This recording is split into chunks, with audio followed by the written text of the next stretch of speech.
छाया आसमां देखो झूमता गगन है छाया आसमां देखो झूमता गगन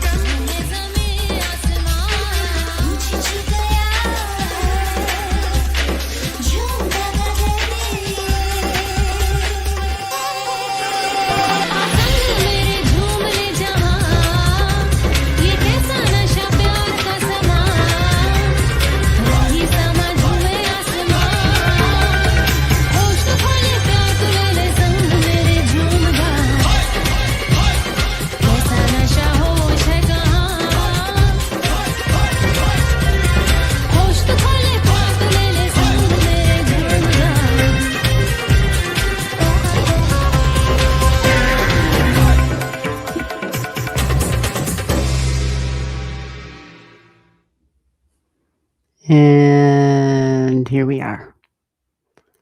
Here we are. Can you hear me? All right. Let's see what we got to do today. We are live, Allastrology. Get a reading. Got to drop your name into the chat. Got to say hello. You would benefit by giving me your birth digits, birth time, birth date, birth city, birth state. Hey, healing readings, Sergius, I can hear you. Thank you. Thank you for letting me know. Perfect. All right. Happy birthday to Donna. Healing readings. Yippee is right. Anything to be aware of? Yes. All right. Happy birthday to Donna. And let's see what we can see in your chart, Donna. Let me get your chart up here. It is Monday, June 22nd. I don't know about y'all, but we got some beautiful weather where we're at. Although yesterday was a freaking monsoon. And I think that's what they have on the schedule for us the rest of the week, but we'll see. Right now, let's talk astrology. Yay. Let's do it. Healing readings wants to take a look. Donna says, anything for today? Anything? Well, Donna, you know about your Mars. New, exciting, different. Hold on a minute. I got to turn this off of to regular real quick here. Western astrology. All right, we'll do that. Okay, so there you go. You got Uranus sitting on your Mars. New, exciting, different. Yeah, super assertive for learning. Lightning bolt, lightning fast. How's your mind feeling? I wouldn't want to be you right now. Feeling plugged in, amped up. And what about your body other than the brain? How are you feeling physically? I'm just like, are you all abuzz? Seriously. And now you got the Pluto thing going backwards up there. Yeah, adding to the intensity. And Hathor. You got Hathor sitting there at 5. So she's that mother goddess energy. Interesting, right? Yeah. Very creative energy. Bursts of creativity. Talks about courageous energy, courage of your convictions. And in Gemini energy, it's talking about a desire to kind of go after what you want, but to go after what you want to learn and to go after those communications. That mind energy is so freaking plugged in. And I'm curious for you, Donna, have you noticed, I would think today, yesterday, tomorrow, the next day, for a lot of folks, really, the Mercury energy, because Mercury, the ruler of Gemini, Mercury is slowing down. So this really amps up the Mercury, the brain, and the speed, even though it's in freaking watery Cancer energy. We've got Mercury supported in your chart big time with Uranus and Mars there. So it kind of just like I said before, it plugs it in, and Mercury right now, maybe even some hidden esoteric meaning behind things, maybe some reminiscence, maybe some stuff about the past and family, maybe even, oh, I don't know, mysteries, within ancestry. Maybe there's some digging there. Maybe there's some revealing, even possibly because of the learning that's going on for you. And maybe there's a healing 24 degrees. That is healing and understanding energy. So that is right now today. And your own Mercury is a 24 degree in Gemini. So I think that connection there is I think it's a solid connection. But I also want to point out karmic energy. We've got something for you in karma at 10 degrees in Scorpio. This is partnership energy. This is kind of a big deal because right now we have this object right here, Sirius, which is all about nurturing, and it's conjunct Aldebaran. So there's information, maybe dad, authority figure, boss energy. This could even have to do with your own goals, especially learning goals and feeling that the learning is what's nurturing you right now. It is in this little uncomfortable thing over here in that partnership energy because you've got karmic energy there. Now, it doesn't have to be a horrible thing, of course, but it is a little uncomfortableness. It's like an irritation and an agitation right now. So maybe there's just you're doing, when Uranus is in Gemini, it takes multitasking to like a whole nother level of I didn't know a person can do that many things at one time. And remember the caution with Uranus on Mars. The I don't know, it's like an electric, it's like a jolt of electricity, of due to the physical body, to take action, to even speak, to just go ahead and to like search out whatever you're passionate about because of the amped up. I call it booster rockets too, because it's Mars and Uranus together. So I think it just might be if you're getting scattered or if you're doing too much at one time, there can be accident prone energy. So we're trying to slow down, right? Trying to be smart, trying to breathe, trying to count 10 before we take any steps. So yeah, the Mercury is really jumping out. And I think it's again that whole learning thing, but there's something with home and family and ancestry too for you. So whether there is really like a deeper dive into healing and ancestry, the energy across the way, it's fascinating because there's this big, bold energy of two authority figures, like two masculine authority figures almost kind of clashing. And now this can have to do with dad, but it can also be romantic partnership energy or any male in your life or masculine energy that, I don't know, is lively, is fun, that comes across in like a dad-like way or an authority figure type of a way. There can be kind of like a little bit of a push-pull, almost like a clash. So your long-term goals, what it is that you have, kind of it's almost a vocation really, right? And that service energy, servicing for the long haul, but serving the group for the long haul. And doing it more of an altruistic way, right? An altruistic way. So I don't know if you feel that. Do you feel like of a little bit of a push pull because that other energy is going to be lively, it's going to be authoritative, it's going to possibly challenge what it is that you were friend energy, group energy. So maybe it's people talking, maybe it might be just random stuff, may have to do with peers, like coworker type of energy or just, whoever, peers in general. So that can be just a little bit of a challenge, but I would say that overall for your birthday, Cancer season, sun on sun, it is definitely a time of inward stuff, inward stability, like the hidden stability, the stuff that makes us who we are on the inside, right? How we feel safe and secure type of energy. So nurturing self for you absolutely comes down to learning for communication, talking, and enriching the mind, enriching it. And the authority figure thing is also you. Because you have a mixture of like a mom and dad energy of not you, not just you, right? This would be with ancestry as well. This would be a mom who possibly had to play a mom and dad role, or even vice versa. But you've got this strong, I'm at the top here. I'm in charge.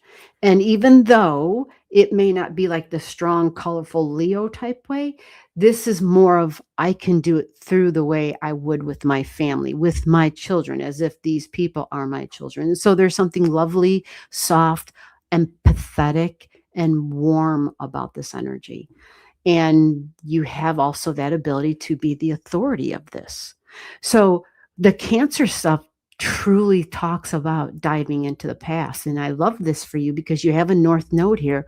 And when you stick with that at the 2 degrees, oh, I don't know, is this past life regression stuff? It can definitely be because it's working with the mind. It's in that 3rd house. So I love this energy for this time, right? It enhances who you are and increases your level of comfort and security.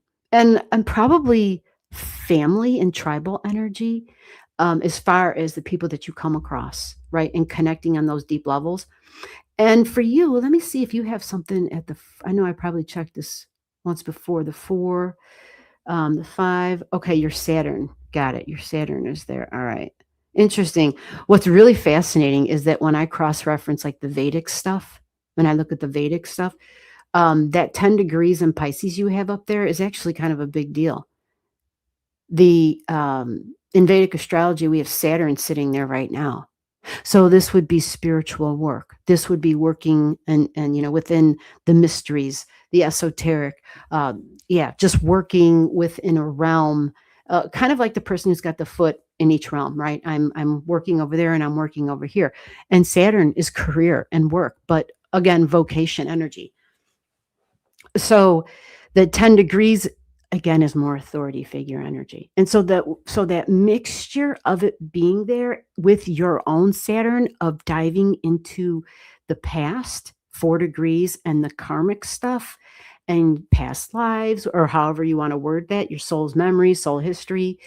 This would be really, I think you're going to have remarkable information that comes forward. So I don't know if you've done it yourself, if you've explored that, but the 10 degrees that you have up here in your 12th house cusp line is a wonderful trine to the number 10 in the karmic energy in Scorpio of diving deep into other people's energy, into our energy, literally into our bonded past, because that's what the Scorpio stuff is.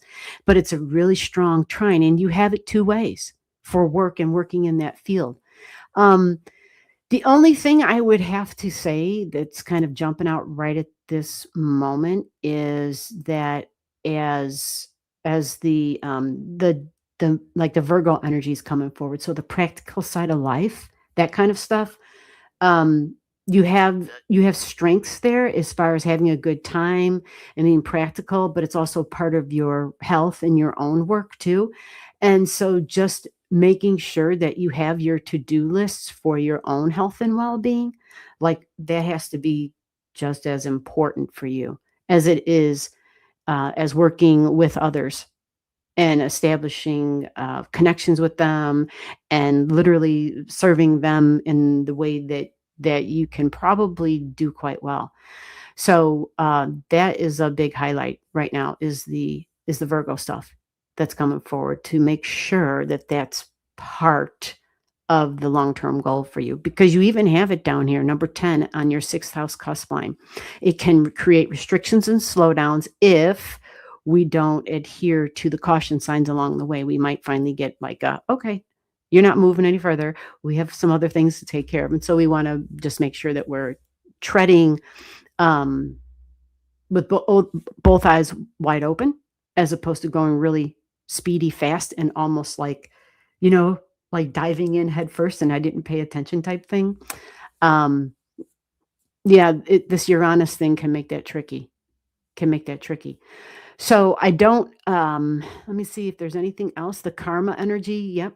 I think that's probably why it's coming up strong too, is it's right there on that 6th house cusp line. I'm sorry, the 7th house cusp line at 6 degrees. This is also, it's the health stuff, but it's the below the surface, the hidden stuff, but also it's psychological and diving into the past and the history of partnerships, whether it's your own partnerships, partnerships with other people, personal and professional. But this is a great combination. And I know I've seen your chart many times before. This today is what's coming on strong, is all this bonded, all these invisible strings and tethers that you have to quite a bit of people. Where if you're sitting down doing work for these individuals, there's probably going to be a decent amount of accomplishment and success with this because you have the whole details and the deep dive Scorpio energy that's all there, and the sign of karma as well. So that supports going back and looking into the past. And I think it's the trust energy with the Scorpio that's big too, that's coming forward. It's the trust energy of, we just never know who we're hooking up with when we're going to sit down and do that kind of work with somebody. But there's something with you and other people where there's already like this developed bond. And it's that developed bond that helps people to feel safe to sit down and engage with somebody in this way. So that's what is really coming forward today. I'm assuming, yeah, it's because we got the sun in Cancer, but this is the big thing that's jumping out as I'm staring at this. And not to mention, you've seen things before in your chart, 6 degrees in Virgo with Uranus there, right? So something kind of alternative, something kind of different, new, something where you're outside of the box as to what, unconventional energy towards health and work and your day-to-day routines. So it's cutting edge and futuristic. And I think the combination is definitely going to be a combination of the past and the energetic and emotional bonds that people may more easily be able to detach from and sever from with your assistance. So I'm not sure how deep you wanted to get into this or if all this makes sense for you, but this is what is really coming strong today with all the water, literally with the Mercury and even Hygeia right at 22 more boss energy. So partnerships is at 20 degrees. So I like this for you. And then of course right now is a fun time. You've got Venus running through your 5th house. She just entered your 5th house a day ago, 2 days ago. And so now it's in the 5th house, even at the boss degree today of I'm going to take charge. This is what we're going to go do. It's Leo energy. Have fun. Happy birthday. And as far as let's see, Venus might be facing a little bit of a challenge right at this moment today because she's also getting, this karma thing you have here and the boss energy, this strong, I'm going to take control of this. I'm organized. I'm orderly. It's very structured. This is a square, literally. This is a square. And so this is not fast. Or I'm sorry, this is not slow. This moves fast. Okay. By tomorrow, Venus has already moved off of this. So maybe there's just a little stress and tension, with bonded relationships, significant one-on-one relationship, marriage partnerships. But to me, with Venus and Leo, this is more of this playful, flirty, Leo and Venus, they want to have a good time. So if anything, it just might be a little bit of the kind of, what's the word I'm looking for? Begins with an R. It doesn't matter, but you know what I'm saying. Have a good time and just realize that it's, just find more ways to find something to laugh about, literally, but it's your birthday. So with that, I think I'm loving this for you, in moving forward. So that would be, other than, let me see if this Uranus is angling anything else in a harsh way. Yeah, the Uranus energy, of course, is going to come through eventually. But right now this year, no, because Uranus is going to start its retrograde. So you're clear. You're clear because you will have a Uranus squaring Uranus. But that'll be a little bit further down the line. Definitely not today energy. And so, yeah, this Uranus and this Saturn might be a little might be a little more, it's more of the same energy I said, authority figure energy. They're squaring up. So you do have this in multiple ways. This might be professionally at the job you're in right now. You might experience that. But I think we kind of covered that once before. And I feel like there's just a lot of boss energy here. and it's more about focus on your long-term goals, right? And not and to just take heart that your own well-being is definitely part of that plan too. All right. So I hope that helped you. Hope it helps. Let me see what I got going on here. Thank you, thank you, thank you. Yes. Get in the chat. That's me. Hello, Sergius. Just watching. Thank you for saying that you're passing, Sergius. That helps so much. Okay, got it. I think I already read that. Can you hear? Oh, thank you, thank you. Good, good, good. Toth Mark. Hello, hello. Yeah, Donna. It worked out. I know. Can you imagine? Oh, I'm glad it's nice. Squirrels in the mind. Body can't keep up. Squirrels are loose in the mind. Body can't keep up. Okay, well. Yeah, like I said, the Virgo energy was coming through strong. So you have to make time for that Virgo, for your body, because Uranus will run your ass ragged if you let it, okay? And everybody forgets, like Mars is a soldier. And what do soldiers do? What are they trained to do? If it hurts, you push through. Well, that can get you in a tricky spot, right? And you're not in the military, so you don't have to do that. I have to remind myself that all the time, like, it's okay. Tell Mars to F off. Like, I literally have to say that, like, back the hell up. I know that sounds nuts. All right, so who we got here? Shannon Gilbert, cover up. Shannon's got a birth time. Count me. Shannon, what's going on? All right, Shannon, and then Becky will be next, and then Wendy after that. Yeah, you got to get in order. All right, we go in order.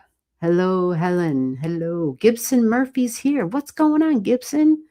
Hey, how are you? Gibson's passing. All right, so let me repeat that. Shannon is going to be next. I got your name on the board there. And just so you all understand, these are free readings. I do speed readings. Donna had sent a gift. And so when people do that, I spend more time on their chart, okay? Just so that we're all clear about the timeline. So Shannon's there, and then Becky will be number 2. Shannon number 1, Becky number 2, Wendy number 3. Mr. Reborn, if you're getting a reading, you're number 4. If you're not getting your reading, actually, yeah, if you're getting your reading, yeah, you would be number 4. And then John, I see John, 9906, England. Yep, number 5. Helen, number 6. Did I count that right? Gibson's passing. Nugget, number 7. Nugget, you're number 7. Mr. Reborn said I dropped an email earlier. Okay, so listen, folks. Listen. I get people who are telling me about these emails. You may have a letter wrong in that email address. You want to double check. I keep checking my email, and yeah, I don't see anything. I saw Donna's. Mr. Reborn, I don't see anything from you. All right? So double check to where you sent it. All right, so let's get Shannon up here.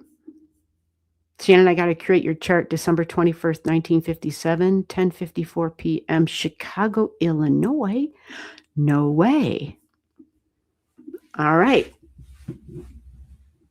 Okay, let me get my situated here. Let me get your chart drawn up. Have you seen your chart before, Shannon?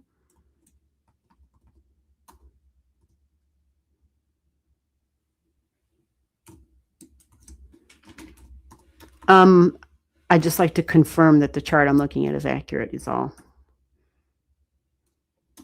I don't like spending my time on a chart that isn't accurate because it's a waste of both of our time. Oh, Lord, hold on a second.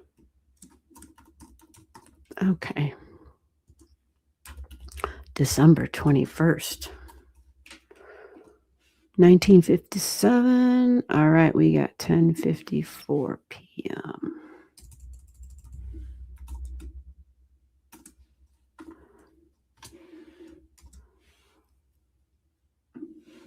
Alrighty, let's see.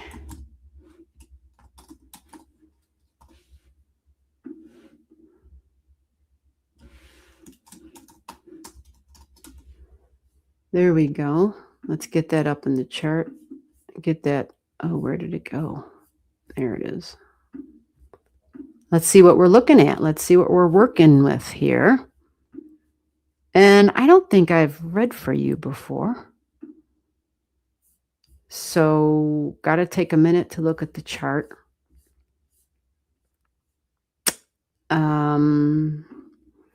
Count me in. I adore you, Shannon.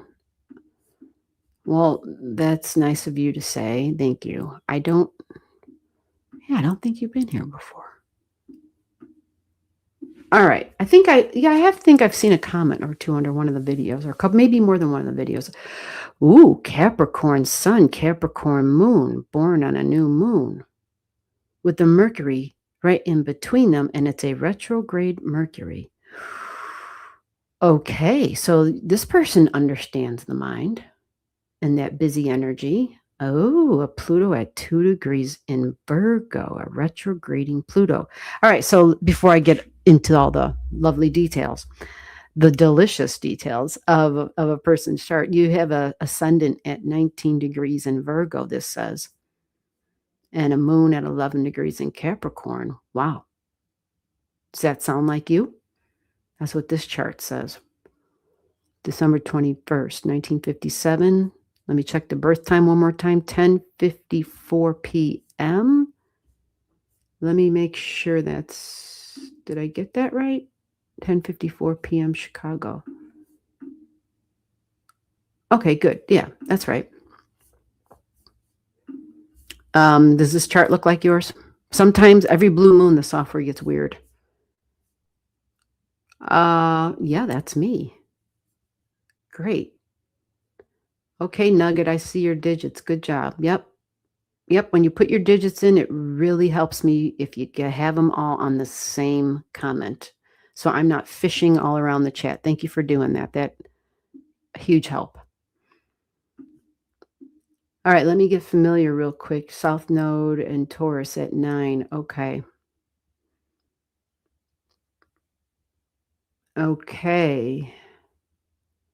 Freaking Mars. You got a Mars at 29 in Scorpio. Whoa, this is a loaded stellium here. Pandora's box at 29, Mars at 29. Did you know you had Sekhmet there at 29 in Scorpio as well? Whoa. Karma at 3 degrees in Aries in your 7th house. Partnerships, Aries energy. You have a retrograding Uranus in Leo. Oh, this can be tricky because that is a strong quincunx to your moon, your Mercury. You have opposition to your Venus. Okay. All righty. Oh, look at this. You have Ra, Egyptian god Ra, trines your midheaven with Rigel. I believe this is also Ishtar, divine feminine, trining your midheaven. Okay. All right, and a Jupiter at 27. Wow, okay. Neptune at 4.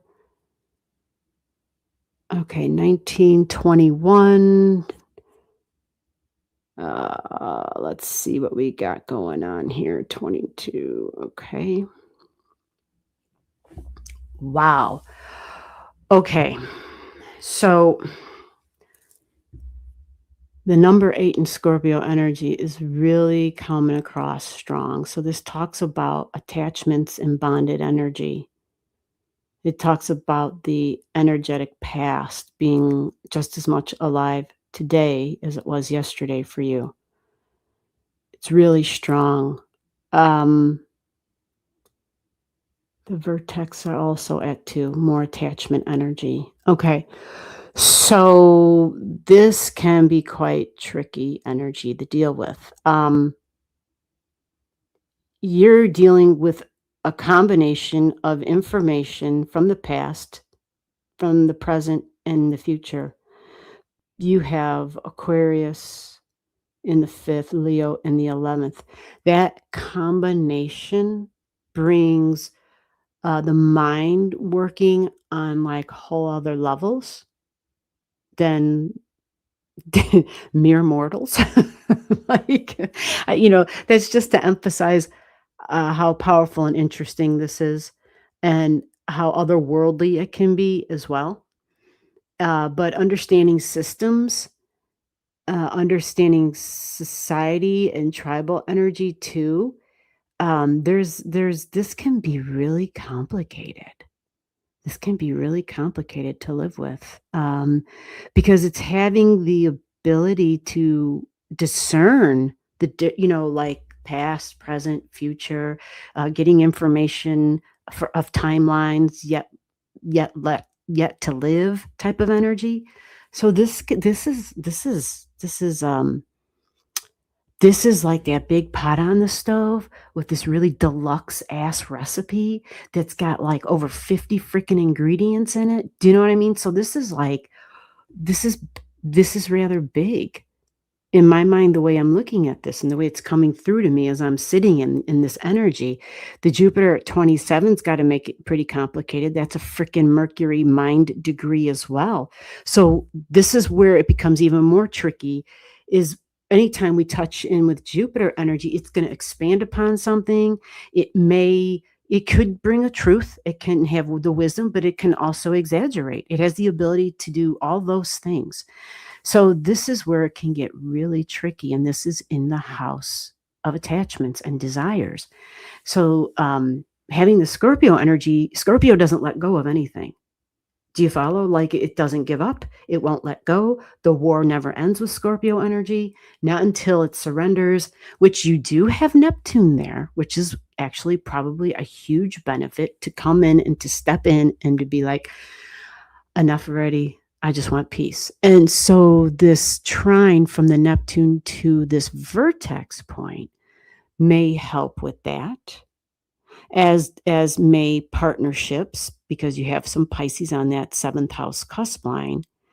And it is at the relationship degree. So spiritual partnerships, you can, people, creatives even, but it's tuning into just focusing on something that keeps one serene and calm, and it provides a respite, because Pisces can be like make believe energy, but it's also good for meditation and music and pictures, right, and theater and creative everything, right, creative everything. So partnerships with that sort of energy, or even the divine, right, because we're detaching from the 3D realm, that can be a huge benefit, because Scorpio is all about let's take some battles on. At 29 degrees with the Mars here and Sekhmet and this can of worms, this can be quite wicked energy. Usually Scorpio's traumas in the past, right? And at 29 degrees, it's no joke. It's no joke.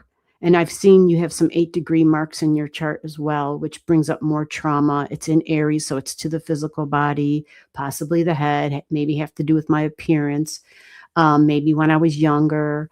But so there's just some traumatic stuff. And of course, your Mercury also at 8. So just the details and looking at where things are located and the degrees alone tell a huge story of wholly complex stuff that you are working through and processing. The thing about the Sekhmet conjunct the Mars, warrior goddess, daughter of Ra, Egyptian god Ra. This is a goddess who's not just the warrior goddess, but also known as a goddess of medicine. Talks about learning from and being transformed by experiences that have to do with a death and change and transformation, cleansing through suffering sort of energy. And then it leads to a healing and a rebirth. And it's connected all here really strong at that 29. So when I see that, that points to just such strong stuff from the past. But without anything else, just also some of the things we sometimes forget with the Scorpio is it might sometimes suggest that it's okay to ask for help to seek professional help, whether and on any capacity you want, like whether it's someone who does past life readings or whether it's sitting down with somebody who, oh, I don't know, I can vent to them, right? It's in whatever capacity because the Scorpio shit's so damn deep that we would probably need some help to process some of the stuff. But beliefs, again, is I don't think I said it before, but beliefs. Well, I mentioned Jupiter. Jupiter's connected to beliefs. So beliefs within relationships and equality and fairness and justice would be huge. You even have your node, your North Node in Scorpio. Like this is a person who's not going to let go. And this person's probably looking for justice. It's 9 degrees. It's the North Node. It's Scorpio. I'm going to take this fight. I'm going to take it to them type of thing. Yeah, this is law, this is lawyers, this is courtrooms. But Scorpio is the super detective of the zodiac, the super detective of the zodiac. So these can be individuals who, it can be psychic energy, of course, Scorpio is psychic, but it can be people who are able to connect, with information for others. Some people just need a piece of clothing. Some people just need a name and a birth time. Some people just need a name, right?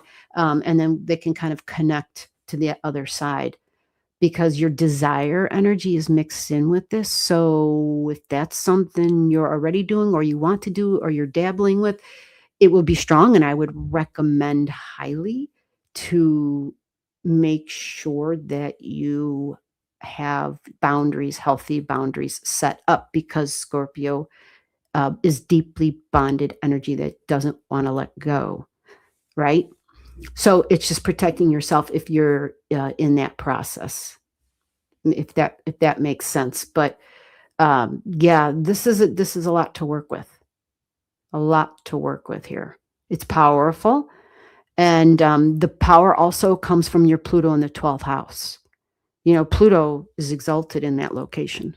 Exalted. Yeah. I've always liked Pluto in Virgo because Virgo is about the details. And Pluto says, well, let's dive deeper to get more details. You follow? So because it's at 2 degrees, holy effing shit. Talk about diving into the past. Talk about deep diving on a soul level, right? Virgo's perfection. So we always have to keep that in mind and unbelievably analytical, and we can get lost in the details. But it's over what I value and can be love, past loves, just anything of value. Okay. Anything of value. 2 degrees. You even have Isis right there at 2 degrees conjunct your Pluto. Holy big deal. You have Vertex, Pluto, and Isis. Now here's something, right? This Pluto, the connection, if you look at, if you go, well, you might know this already, but these two are husband and wife. You have them together at 2 degrees. This is some powerful shit you have here.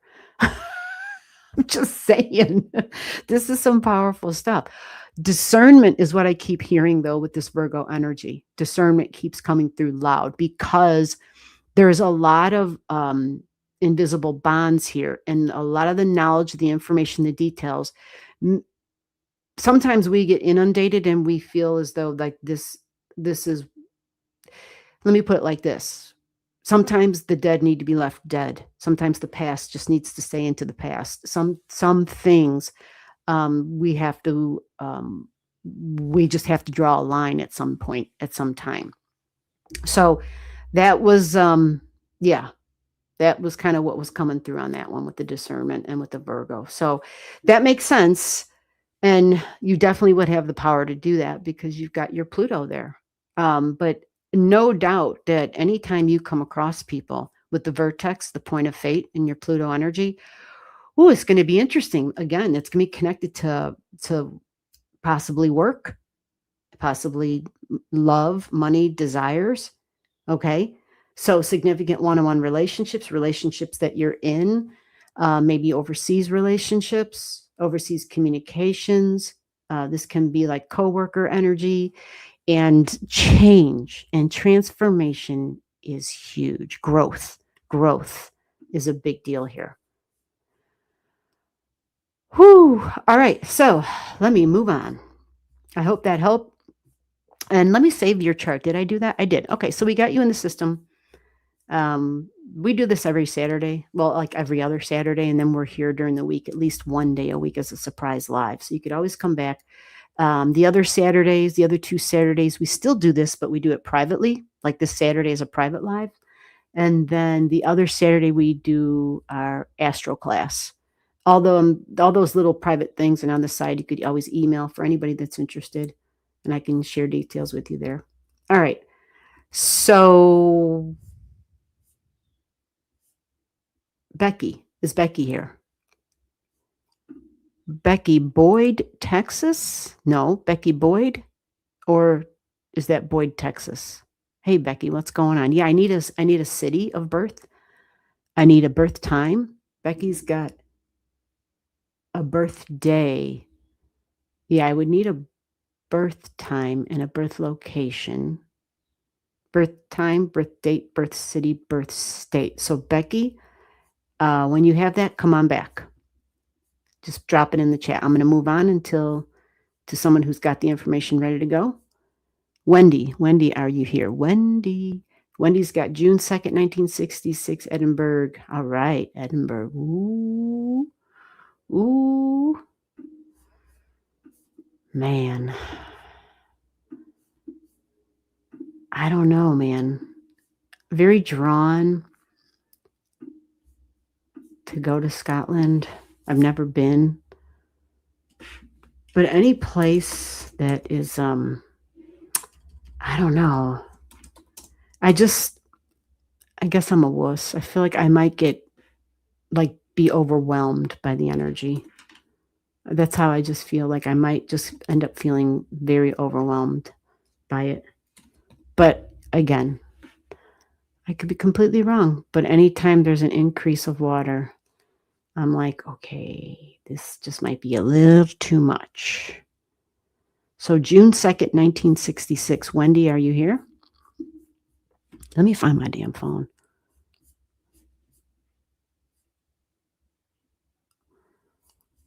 Oh, Wendy's here. Great. Good job, Wendy. Awesome. Okay. Okay.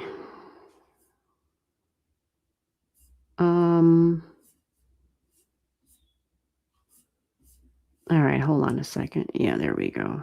I think my shit just changed. Okay, June 21st, 1966, Edinburgh.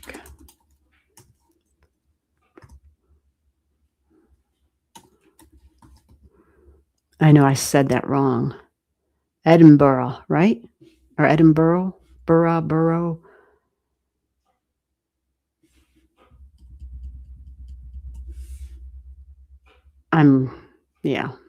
Not the best at shit. I can barely speak English anymore, let alone another language.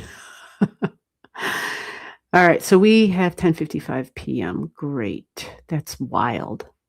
I only have to change 1 minute from the last birth chart to this one. Oh shit, wild.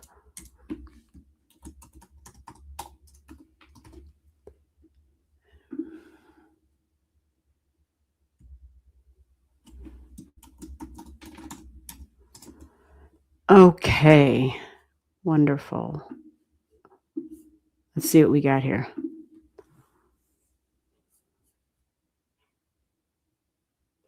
Have you seen your chart before? This is showing me it's good to know your moon and your rising signs when you're checking charts, okay? So your moon is showing as a Leo moon at 14 degrees, and your rising sign, your ascendant, 12 degrees of Aquarius. Let's get this up here.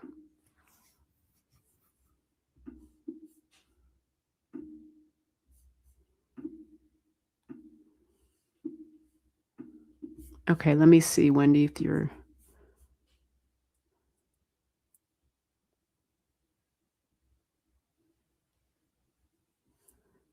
Oh, Donna, I see. Learning big time, homework to do, but hubby Scorpio rising is injured, so being set back feeling. Oh, that's the Saturn. Donna. Yeah, absolutely. Uranus, Saturn square. Um, because they can both, Saturn can create restrictions and slowdowns. All right, let me.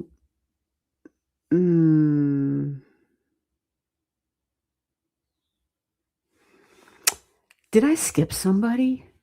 John, I didn't see your name there. I'm sorry. John had July 2nd, 1987 in England. John, did I pass you up? No, John's next. After, okay. Wendy says yes from the internet. Okay, for anybody who doesn't have their birth time, just tell me you don't have your birth time. Okay, and then I'll create a noon hour chart for you. So it's not going to be, because we don't know your birth time. If you knew your birth time, it'd be more precise and more accurate. You follow? So anytime we don't have that, we just create a noon hour chart, because then that gives us a halfway point in the 24-hour timeline, okay? Some people just make their shit up and they don't tell me that. And then it's like, oh, well, I could have, yeah. I was little when we came to Canada. I slept during the flight. Oh, okay. So John said I'm next. Okay, good job, John. Thank you for paying attention. Yes, this is a chart reading for the person that asked that question. And yep, you don't have your birth time. Let me know and we'll create a noon hour chart. But get your location, okay? Edinburgh. Oh, Edinburgh. Thank you, John. South Africa. Okay, so let me take a look at this. Wendy says she believes this is hers. It looks accurate. It looks like what they got online. Let's get, North Node in Venus conjunct at 24 in the third house, talking and communication and learning. This is a spiritual degree. And if it's not taken in a spiritual route, that's just what jumped out at me. Oh, yeah, I was going to say medicine, hospitals, healing of some sort. Your South Node is right up there, also next to Neptune. Look at that. Now, this can be very creative energy. So it can be sound, it can be music and film, theater, but mixed in, okay, Neptune at 19, partnerships, bonded energy. Can also be about establishing healthy boundaries too. And Taurus going forward, which it is because it's your North Node, talks about establishing healthy boundaries of my values, but your own self-worth and your own, like building self-esteem type of energy and self-love and all that good stuff. This is a big time for that for everybody, actually, because Chiron just went into Taurus at 0, and you have Sedna there at 0 degrees. She has a tragic history, very tragic history. So if you're going over old wounds from the past, that would be normal right now. And yours would likely be connected to love and desire energy, because that's Taurus, that's Venus in general, and you have Venus in Taurus. The Venus in Taurus can be tricky because desire energy can control us. If we don't control it, it controls us. So there lies the frickin' trick, the problem. Yeah, there lies the problem. Okay, so you even have your Mercury at 24. Again, whether it's healing institutions, healing modalities, because yours is in work in the 6th house, nurturing, family, homes, housing, women, strong feminine energy. This may even be somebody who works feeding the public, feeding people in some capacity, because the moon energy comes up here. But it's the moon with like Pisces energy. So it's like empathy, understanding.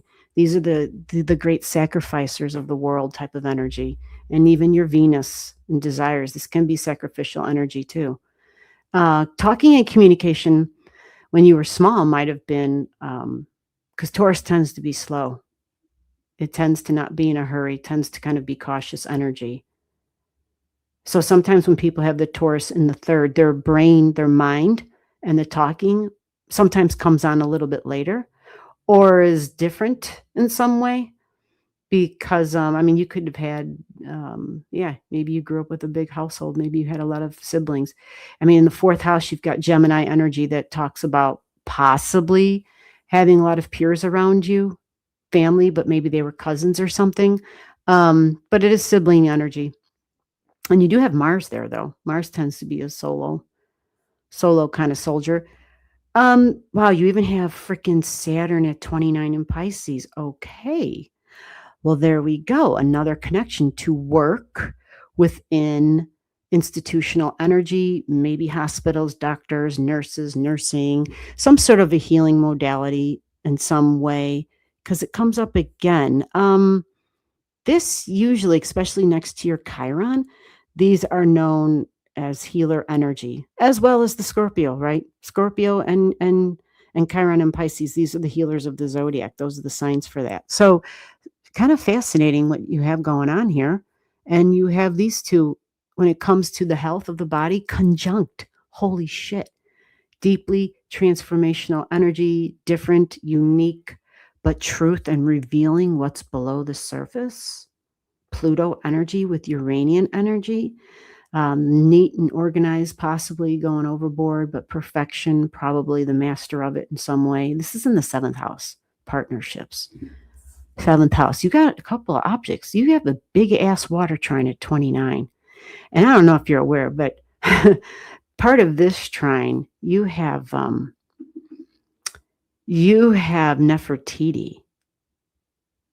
You have Nefertiti, Queen of Egypt.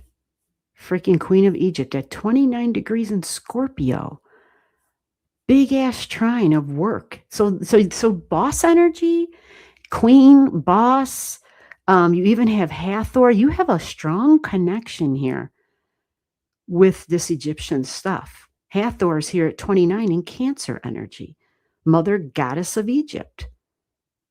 Holy crap. Strong creative energy. Creative ways of bringing nurturing and joy to others.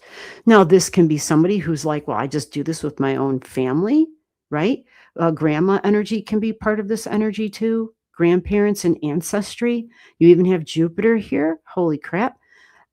Which suggests possibly big family, but working within that realm in some way of fun and creativity.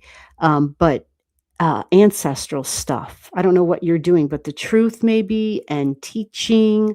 It can even just be traveling. Matter of fact, like going for fun, like just traveling back to, possibly, I don't know, just investigating history, maybe your own like ethnicity and that kind of thing. This always reminds me of like family reunion type of energy, but your sun is in Cancer, so nurturing, warm, empathetic, highly empathic energy as well. And Jupiter at 10 is probably a help. It's probably a help. The fun Leo moon for you is in the 7th of relationship. So that can be great, right? Lively, laughter, feeling like a kid again, creative.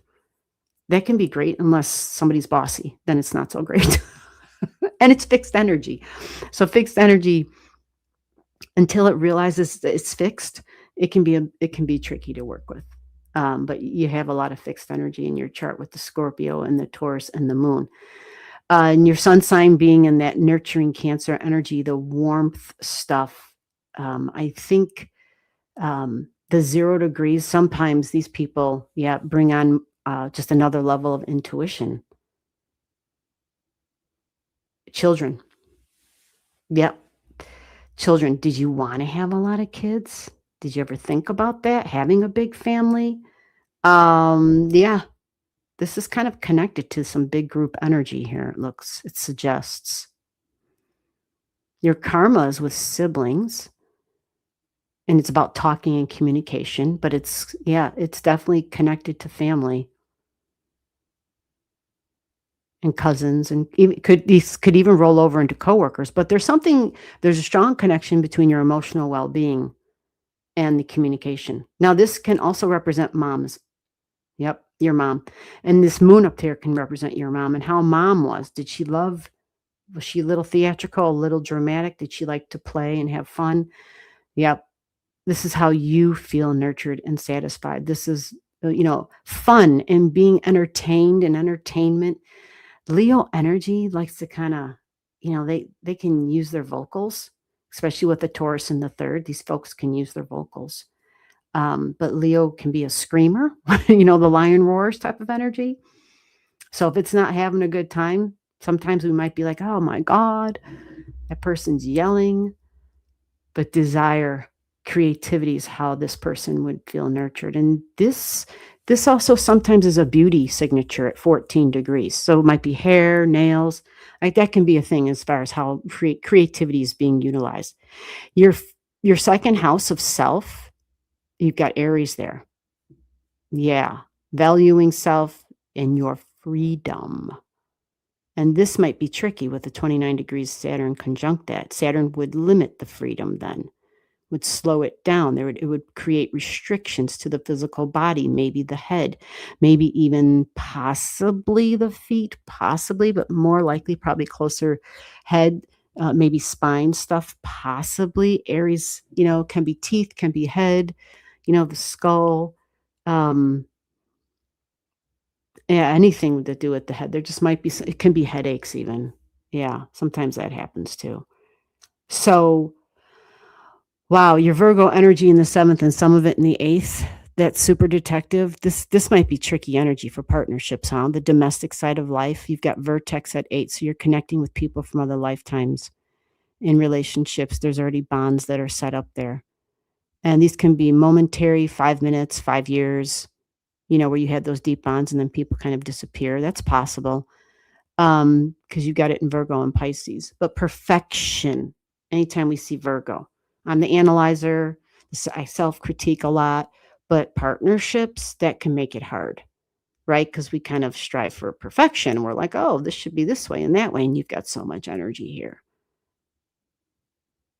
And you have a lot of the, you have Isis conjunct Pandora's box, which can be tricky, and starting over energy. You have a lot of this Egyptian type of energy, past life stuff's coming through. Ooh, the details. So this can make it hard or tricky to cohabitate. Yeah. There can just be some stuff there with that. That can make it a little tricky. Or even just when we're talking about work, that can be a thing there too.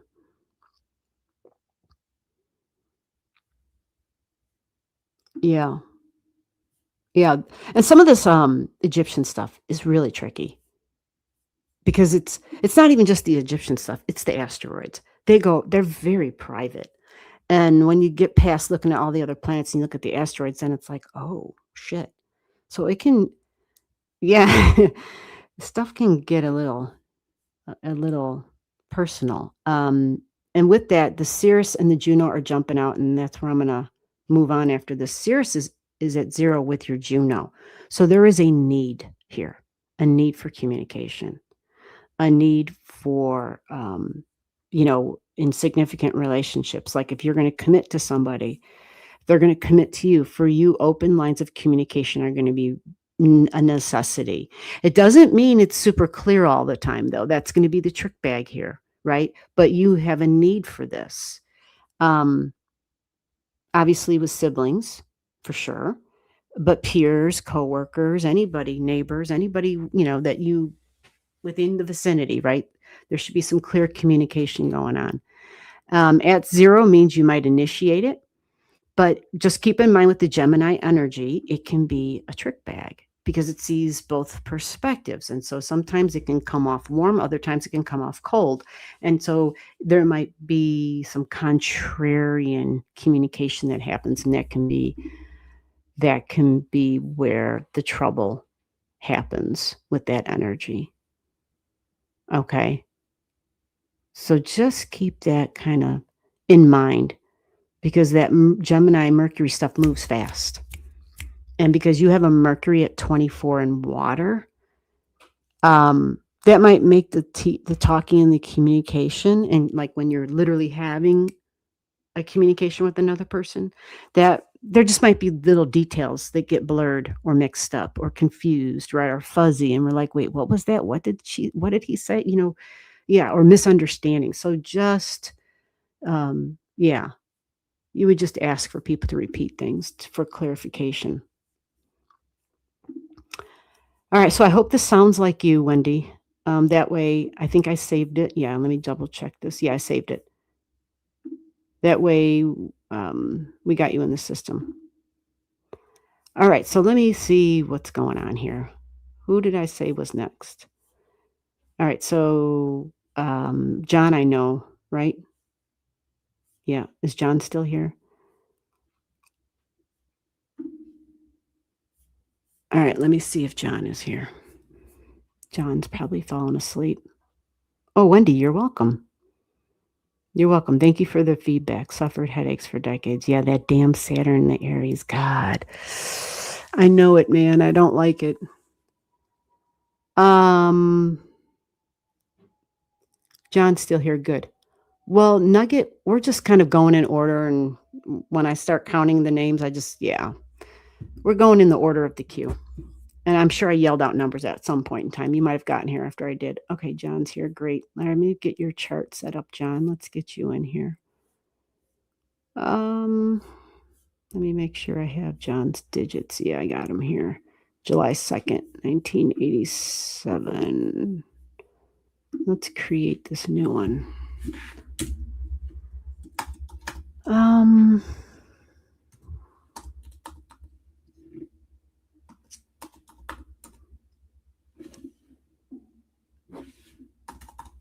Okay, so we're looking at July 21st. Wow, I don't got to change the day. Oh, no, I'm sorry. July 2nd, 1987.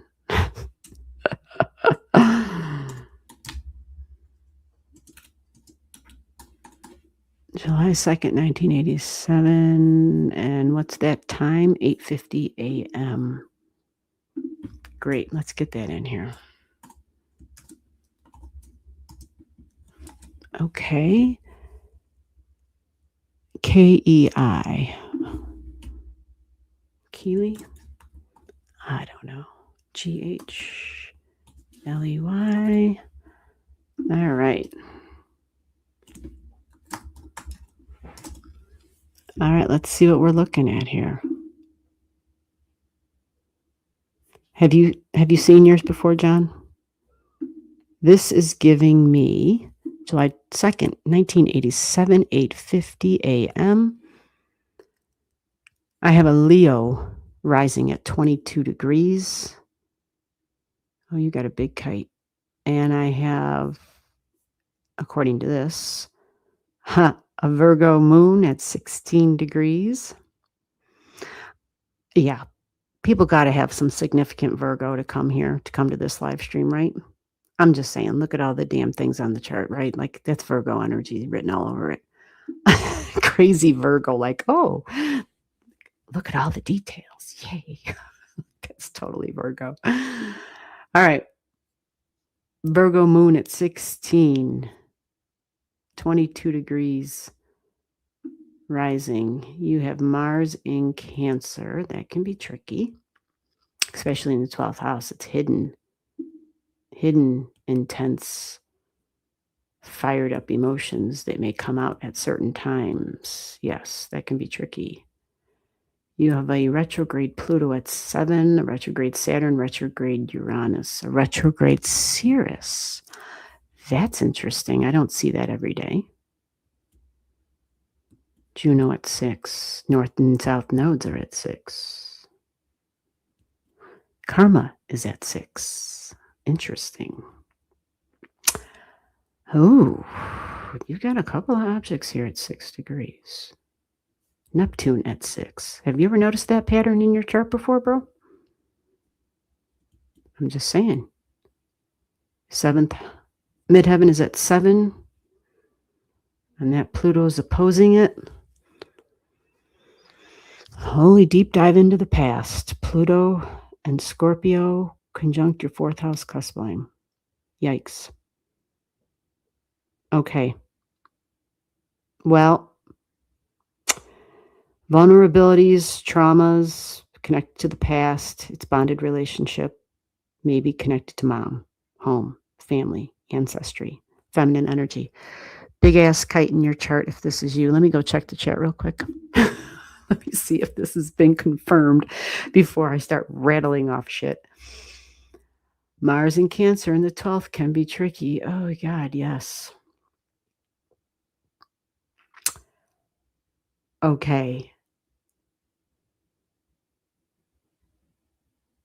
All right, so does the Leo rising, do you know your rising, 22 degrees of Leo, or do you know your moon, 16 degrees of Virgo? Is that matching you? If you don't know, that's fine. You can just say, I don't know. That way I won't be looking for confirmation. That will help me to not spend time on that and to just read what's in front of me. And if it's not accurate, we'll know right away because it won't sound like you. But you got Mars at 27. And this is the mind and the mouth. I'm just saying. So this can be crazy when it comes, because the mind and in the house of dreams, that can be a tricky thing. But also even during the day, because, certain things may come out and slip through and bursts of emotion and energy may come out of nowhere and may be surprising just as much to others as it is to yourself when this gets triggered. Yeah. Okay. Well, yeah, the sun is in Cancer at 9. It's the fast-moving moon is what helps me to pinpoint the birth time. You see? That's why I go by the moon. It just helps me make sure that the time is right. So with that said, you have that 6 degree is a common thing around your chart in multiple ways.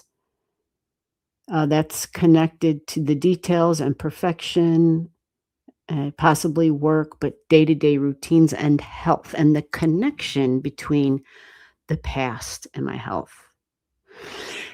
This is in family, so maybe even some history, whether it's mental health, however you want to look at it, with family history, feminine energy. There's a lot of strong, you have it multiple ways. Bonded energies of the past. So this is part of this huge kite in your chart. You see this number 6 is here, number 6 is here, number 7 is down here. You see this? This is a big, strong, grand water trine. And your midheaven at 7 degrees and your freaking Sedna are both at the top of the kite. You do see the kite here, right? See this kite? It's the big trine, but then it's capped off by the 7 degrees. It's a sextile from your sun and your karma to the midheaven, and from your Sedna and your midheaven to partnerships. So this might be fantasy, dreamy partnerships, but this can be work partnerships. This can be relationship to my mental, emotional well-being and my physical health and well-being. Spiritual partnerships that we worked together possibly in the past, but partnership is strong. This, in the tangible world, this can be institutional partnerships. Yeah, so the midheaven values, it's Taurus energy, beauty, peace, values, creativity. It can be Taurus at the midheaven can be tricky for people because the midheaven is about what I'm building for my long term. And so it's almost like, I don't want to say a discovery stage, but it is, because Taurus is cautious, but so is that 10th house placement. It's deliberate, slow, intentional, cautious, and very freaking fixed in Taurus. It's rigid and fixed. Rigid with the 10th house and fixed because it's Taurus. So this can be a combination where it's a challenge. It's a challenge to be less fixed and to be not as rigid, and maybe incorporate, well, I will say absolutely incorporate some of the go with the flow of your water trine. You have this big water trine, soul power down here in Pluto, and emotions, feelings and family and stability, emotional stability of the past, and bonded energy, shared values and partnerships, and friends. Group energy. Group energy. This can be social services, social systems. So that's that big water trine of support.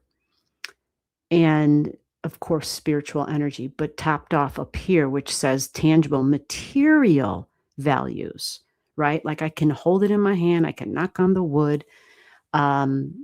Partnerships, in partnerships. So financial partnerships, this can be investments, it can be banking, it's Taurus. It can be food and farming too, though, right? It can be earthy, very earthy energy. But Saturn screams a slowdown. Sometimes that means a delay, a big delay. Like, oh God, whether it's a personal or professional or both. And marriage, Saturn can throw a delay at it. Doesn't mean you couldn't have gotten married. It just means that maybe, yeah, some people use the term dragging of the feet for self or the other person, or we were engaged for like an extra long time, or for some people, they're like, I still haven't been married, you know? So that can look a lot of different ways. You have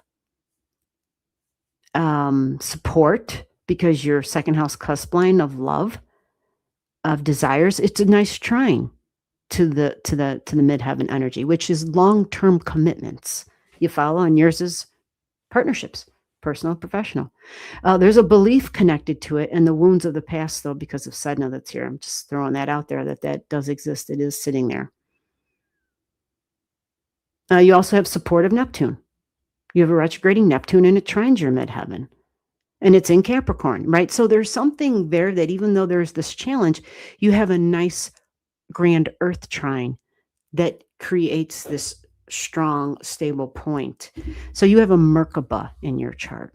You have what I call the Solomon star in your chart, which is basically, you've got like this kite energy just kind of set up all the way around, because I think house cusp lines are deeply meaningful, not just the angles, because I've seen it in people's charts. It's a thing. And so 6 degrees, health and work, but the details, the mundane is very important. And you excel at that. That's one of your superpowers: significant relationships, communication, balanced, harmonious type of a relationship energy. Your North Node, your soul's goal. Aries, independent energy. It's in the 9th house. Has to do with travel, extended education, adventure. Holy shit, adventure for sure.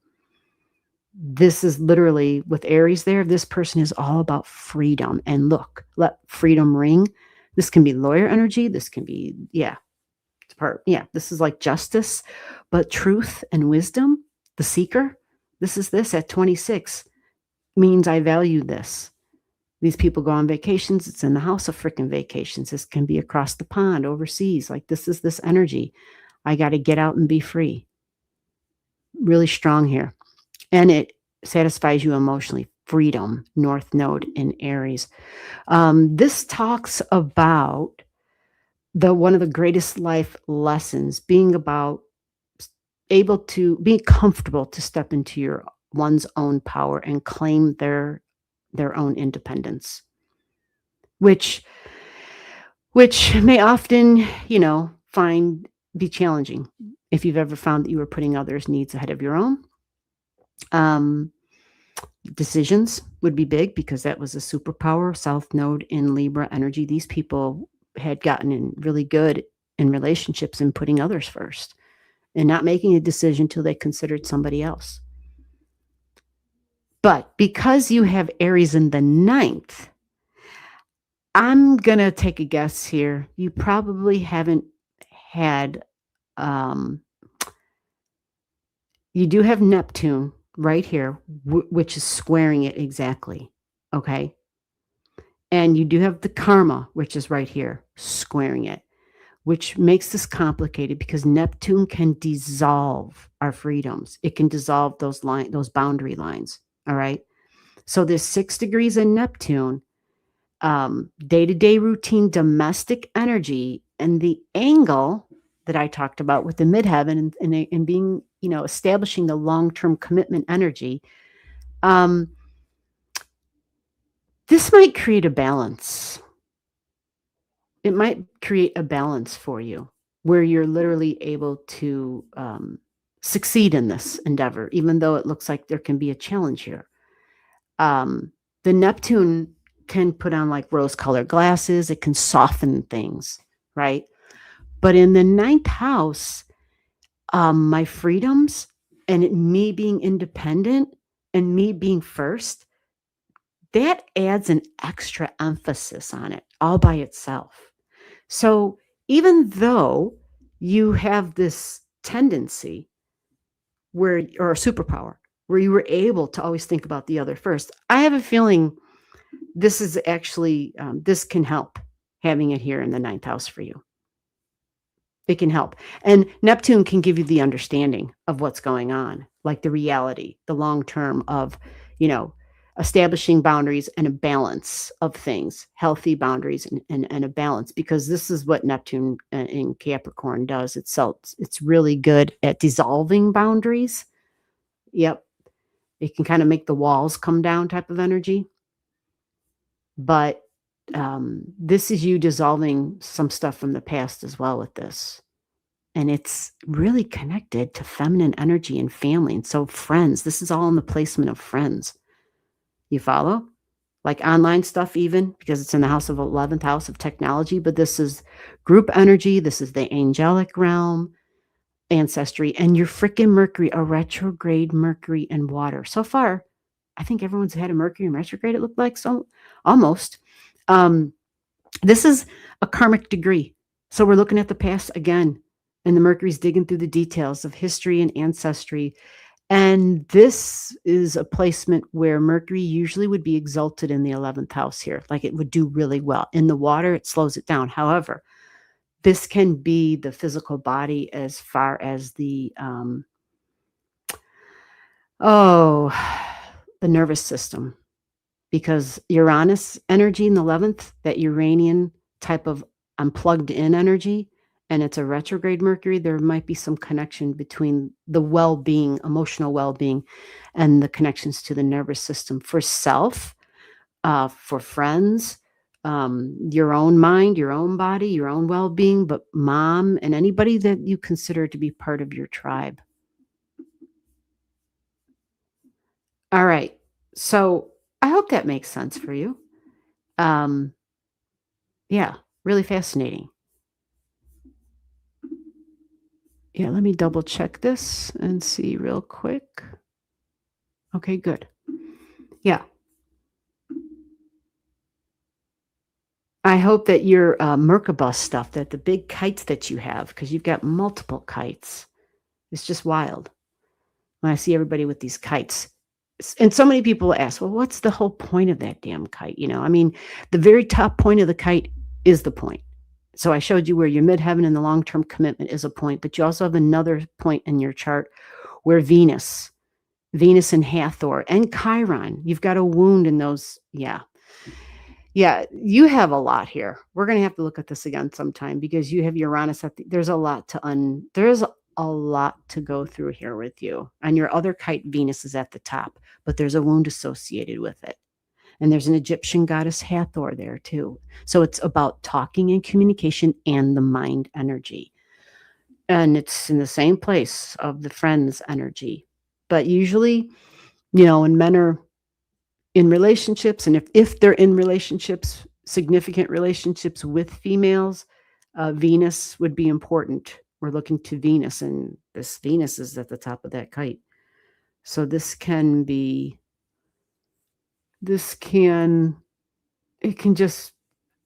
complex.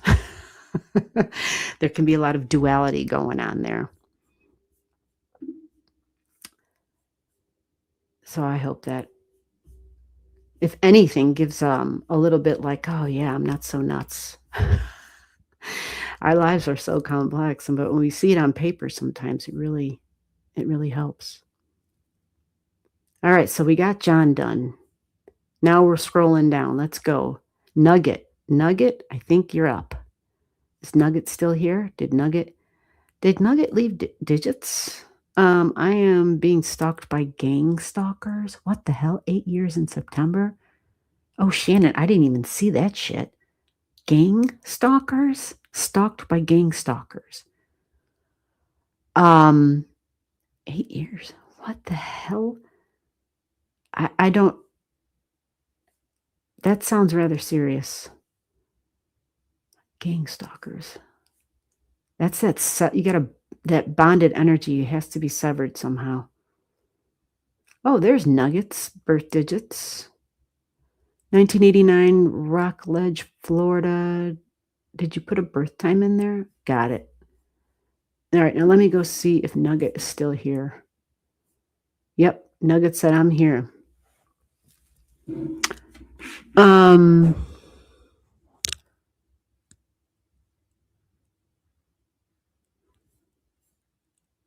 All right, thank you. Got it.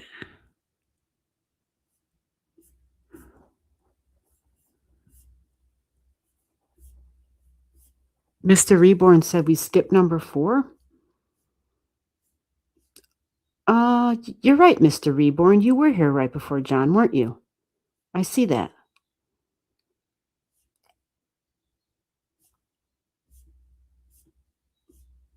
Yeah, and I hadn't been looking. Oh, well, yeah, you said you dropped an email, and I thought, oh, I see. You came back and said number 4. Oh, should be there. Yeah, PayPal has my address. Yeah, they have my email address. I get emails from them all the time, but not from you, not one that says you. I'm just being real, dude. Yeah.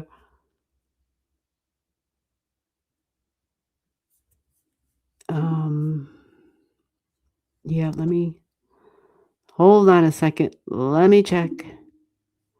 Let me check. Let me check.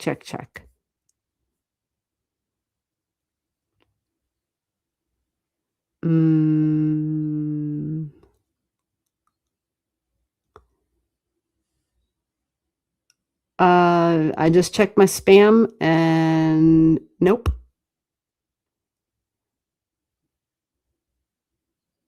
Nope, you must be sending it to the wrong email. Okay. Okay, so what we're gonna do is not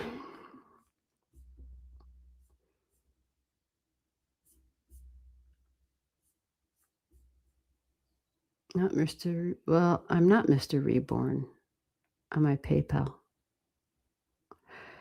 Okay, so what you could do to clarify things is send me an email with your name then.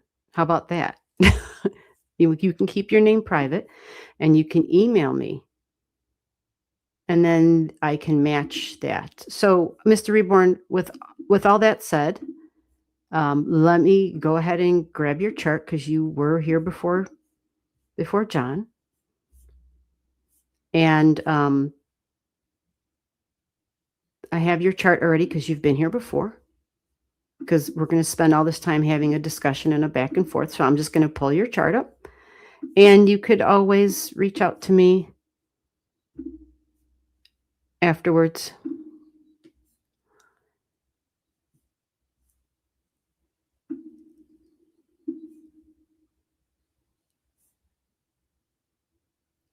Okay, so Helen, I see where you say I think I was number 6.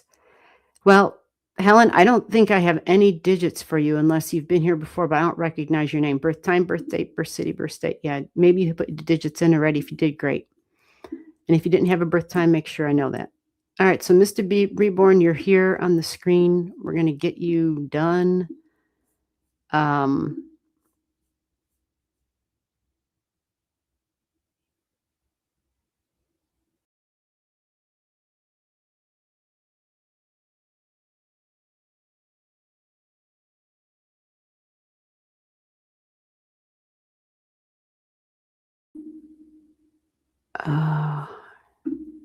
Well, that was fun. I have no idea what the hell just happened. Okay, Donna. Take care, Donna. Happy birthday. You are welcome, Donna. Oh, thank you, Wendy. Wendy says, really accurate. Thank you. You're welcome. God, I hope I didn't lose. I don't know what just happened. I don't know if I'm on a different live stream now, but here we are. Um, okay, who's here? Check in, everybody. Okay, Helen, I see what you did. Very good. Very good. Oh, good. Yeah, thank you, Mr. Nugget. Thank you, thank you. No, Helen, you're doing right. You did it right. Oh, no, no, no. Yeah, it's best to get your digits in as soon as you can. That holds your place in the line.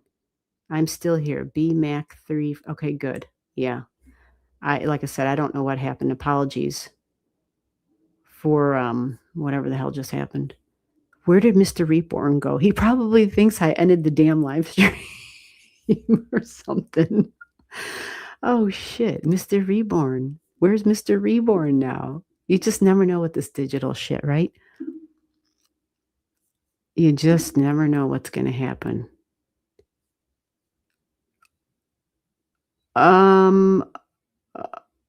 Okay. Thank you so much, Donna Marie. Yep. I got Donna Marie. Let me get rid of this one. And oh, got you. Okay. Okay, Mr. Reborn. Thank God you came back. I thought maybe you thought I bailed on you or something. I'm like, he probably thinks I ended the damn life. All right, Mr. Reborn, we're all good. I got your channel gift. Thank you so much. I don't know what happened. All of a sudden, this went down. I went and checked the emails again, and then yeah, your shit was there. I'm like, thank you. It all worked. Yes, and it worked. I know. Is that crazy? Okay, let's get it up here. I'll stop babbling. So, what did you want me to focus on? When people send a gift to the channel, yeah, what did you want me to take a look at? Or do you want me to just like what jumps out? It's up to you. But yeah, can you give me a word or something so that I can have something to focus on? Otherwise, I'm just gonna start. It's usually best to do it that way. Let me know if you can in advance. If you're leaving a gift, just give me like 1 or 2 words on what you want me to focus on. Professional job stuff. Thank you. Okay. Okay, so what I'm going to do for you, Mr. Reborn, because I think we've looked at this before, but let me take this other route with you, with your chart. And maybe we did this before. I can't remember, but this is what I'm going to do. Let's go like this. Okay. I know it's going to look a little different, but it'll be all right. Because you want career energy. You got the Scorpio, the super detective at your midheaven in this chart, by the way. And the tech stuff is still very close by at 8 degrees. Okay, Jupiter, Uranus suggests institutional energy, and it's right on your midheaven. You also have Nefertiti there. Ooh, boss energy. 6 degrees. This is all at 6 degrees at your midheaven. You got a lot of energy there. Okay. 2 degrees of shared money, shared values, insurance money. You got Pluto there. You got Jupiter at 11. Significant relationships, professional partnerships. You have the North Node there, the moon energy, possibly working with the public. Can be learning, teaching, can be online stuff, digital stuff, but very busy energy. Learning is super busy. 26 degrees. You got at the money degree there. Okay. And okay, here's a little interesting tidbit. Let me put this on here.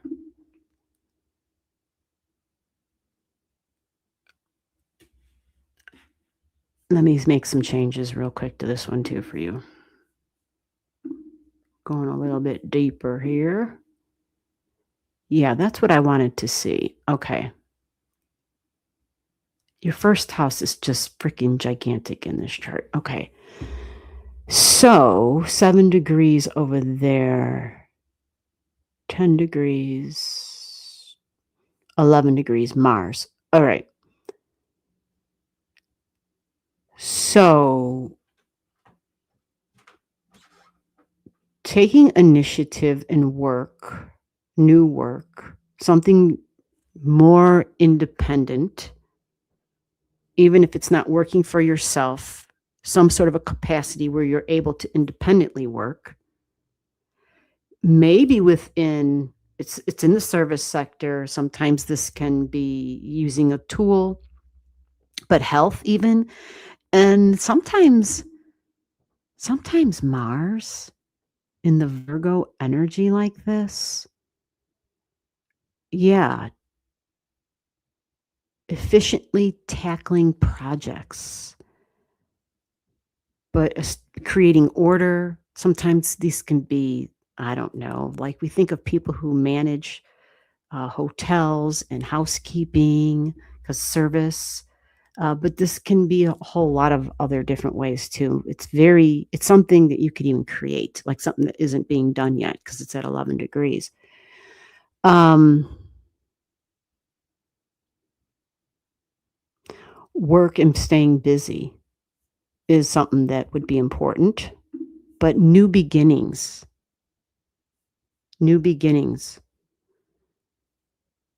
So there's this strong trine energy right now in this other chart that I'm looking at with work, with Hathor energy, more Egyptian stuff coming up too. And your own Mars. And right now you have Sekhmet sitting on this Mars in here. So this is almost pulling in knowledge from the past. It's detailed, it's analytical. You even have Saturn as the boss energy here in Virgo. Communications, talking, writing, real methodical, real orderly like. Now, why am I looking at all this? Because in your chart, we have Pluto change and transformation in career, in work, in your first house.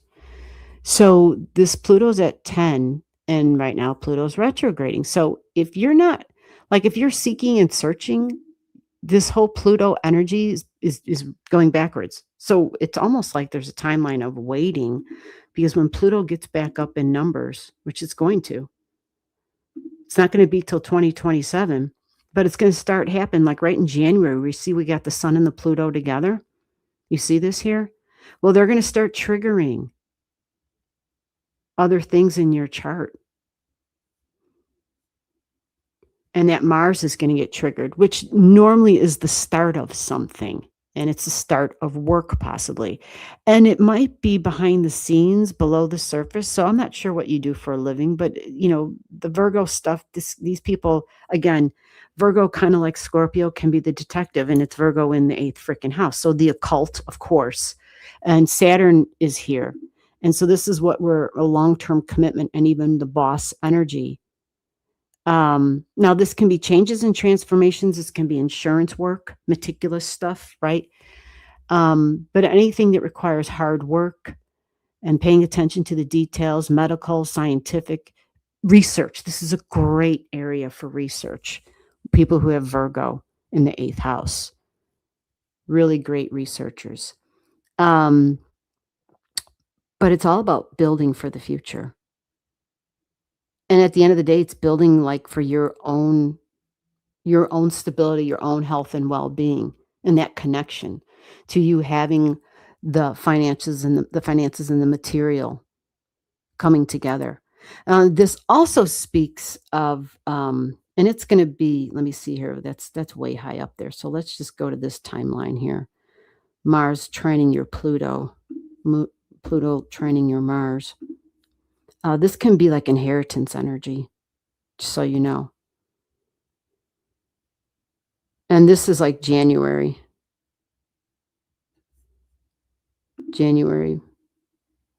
going into February, going into March, because Pluto's not a real fast mover, but it definitely gets really close to your Mars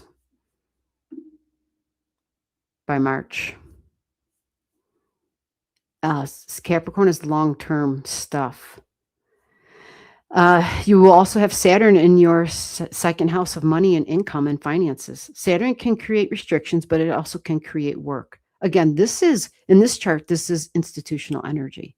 So some sort of an institution within society, maybe a healing institution. Um, and you even have new stuff going on for home because Uranus is going over your IC in this chart at this time, which is new, exciting, and different and changing things up. Ah, okay. Let me see. Do you have something down here? 2025.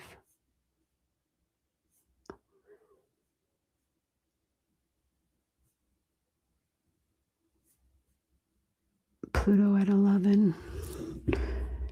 Yeah, that's just what really jumped out. The Pluto and the Mars connection is strong. All right, so let me go right back to here, to present day in this chart. Your Taurus energy, creative energy, you've got Taurus in the 4th and in the 5th and in the 3rd. Wow, you've got it all over. So again, that can be really fixed energy, but Mars is starting something new, thinking about money and finances and stability, material, financial stuff as far as like my creature comforts. We want to establish our security. Partnerships are under consideration right now. Maybe writing, maybe contracts. Are you in the middle of signing a contract? Are you thinking of signing? I think you have this, was it you we talked this about before? This is what's showing in this chart. This contract energy that's here. Now, with this contract energy, I think we talked about, I can't remember if this was you, but the Mercury retrograde stuff, remember? And that throws, like, we got to present the contract, scratch some things out, send it back. You know, there's a lot of back and forth with this energy. It could be smooth. It could go smooth. Let me see here. You don't have any, actually on this chart. Oh, it does go into Gemini for writing for sure, but it goes back into Cancer.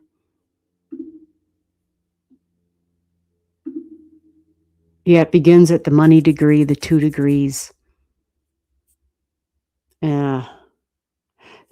What I like is that you do have an exact trine to that, though, in this chart on your 2nd house cusp line.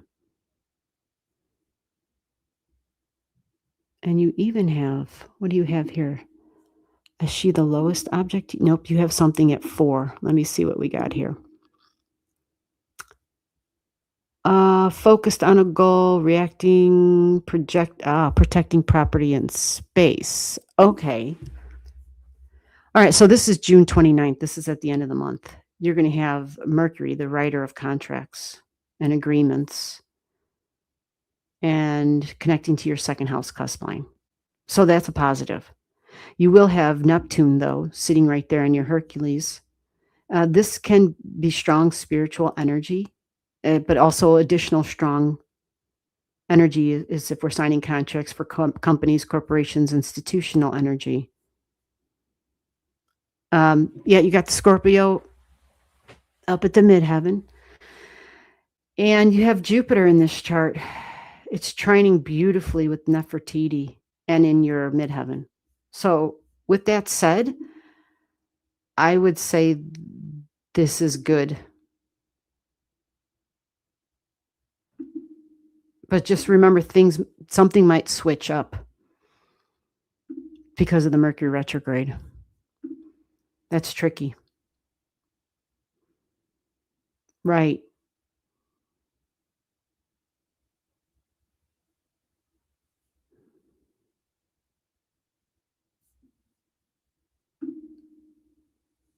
The creative energy. Yeah, this is tricky. You do have some beneficial objects that are connecting. Jupiter is your great benefic in your chart. And it's going to be in your 7th house of significant relationships, and that is professional relationships.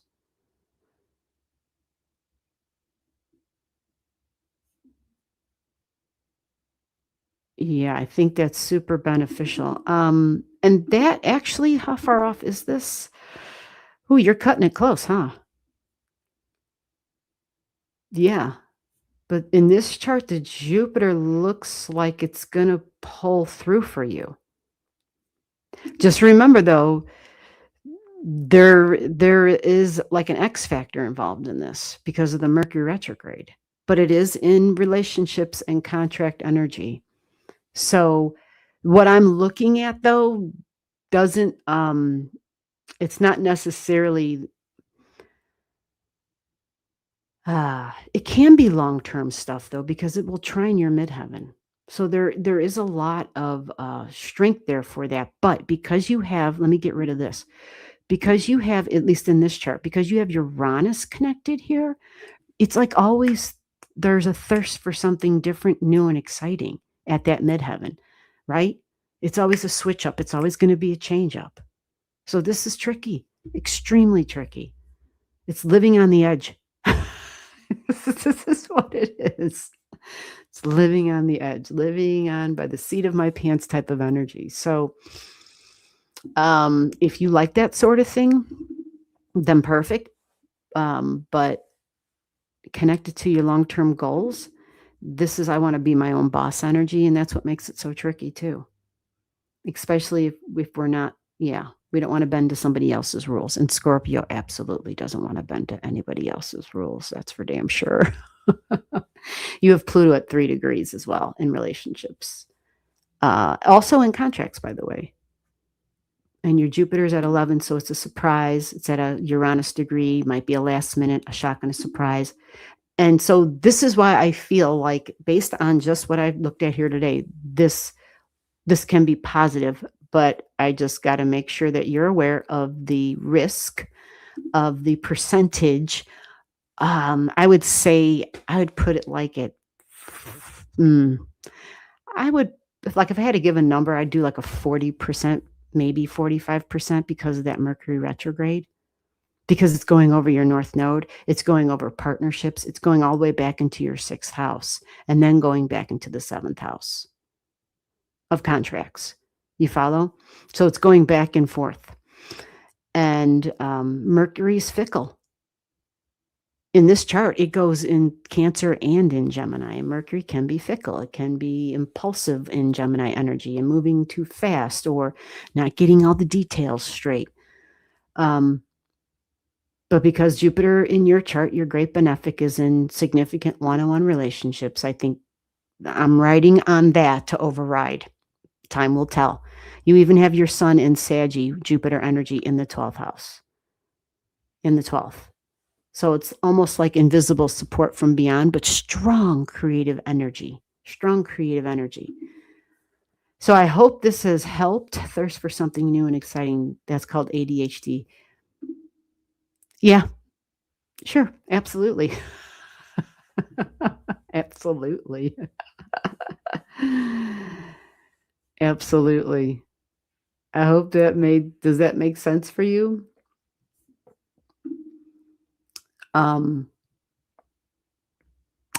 Yeah. Your malefic would be Mars. It's not Saturn. So that's a good thing. Because if Saturn was your malefic and we were talking about work, well, that might be kind of tricky.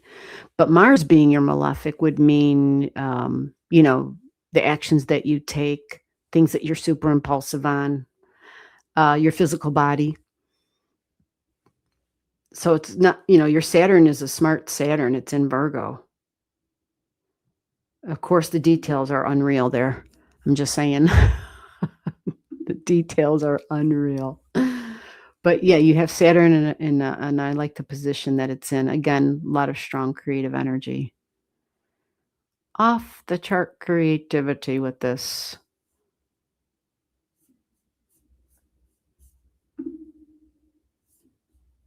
Hey, Watkinson, I see you there. How are you doing?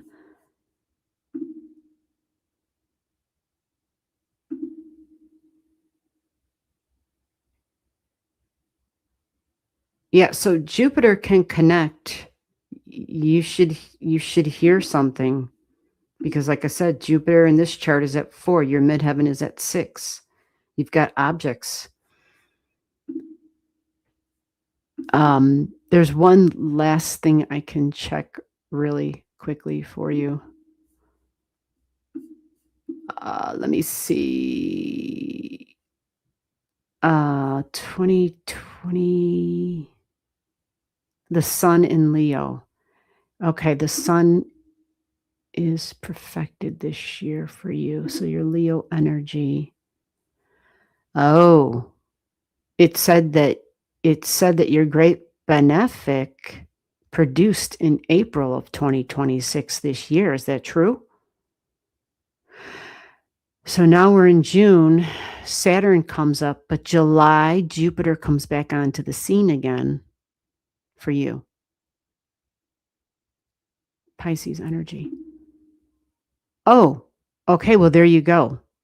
Okay, so this, I feel better about what I said then. This kind of adds some more confirmation to it for me because your Jupiter, ancient ruler of Pisces is Jupiter. So if you don't, yeah, this should spring back into life for you by July. It's not until the end of July though. So if you don't hear something before then, I'm hoping then by the end of July you do. And it's not just a hope, it's the fact that your perfected planetary cycles, your second house of income and money lights up for the beginning at the end of July 28th to August 28th. That's where Jupiter comes back alive again for you. And that's your great benefic. Okay. So I hope that has helped. Hey, Revolution, Evolution, how the hell are you doing? All right, let me get to some more people here. Well, who else was after? I know it's Nugget, right? Let's get Nugget's chart up.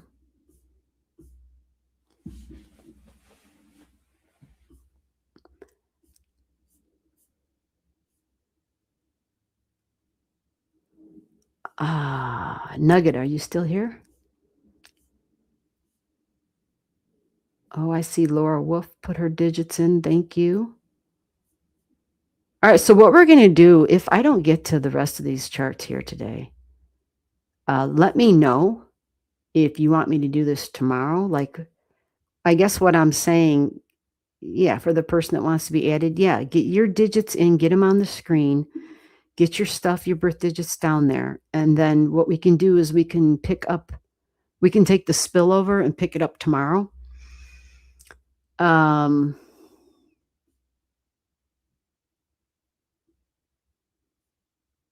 yeah, off the chart creativity, the bane of my existence and reason for being.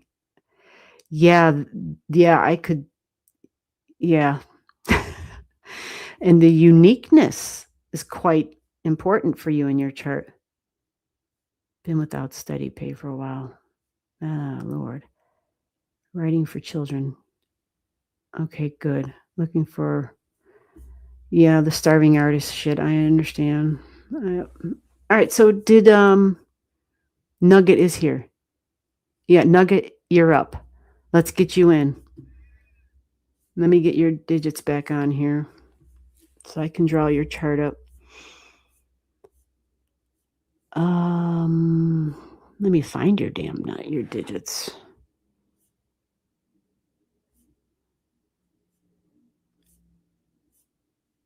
Did Nugget, did you take your digits down?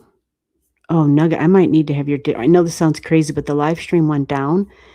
And when it did, it was like I lost a shit ton of comments. So if you had, I know you had your stuff in here before, but I don't think I created your chart just yet. I see Helen's chart. Digits back in. God, Nugget, I'm so sorry. It's like the astrology gods are working against you.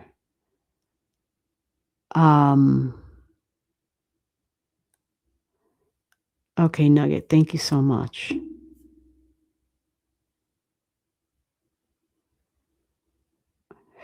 BMAC, we'll see. I usually do stop. I posted it. I got you. By the, on my end where I'm located, the 5 o'clock hour, it gives me like 2 hours of reading time. If I'm doing good, then I'll keep going. But if I'm not, then, I know when I feel like, okay, the flow ain't with me right now. And so I don't want to waste your time or mine. So when that happens, that's where I'm like, all right, we're done. But I usually indefinite good for 2 hours at least. Sometimes 3 hours. It just depends. So let's get Nugget up here.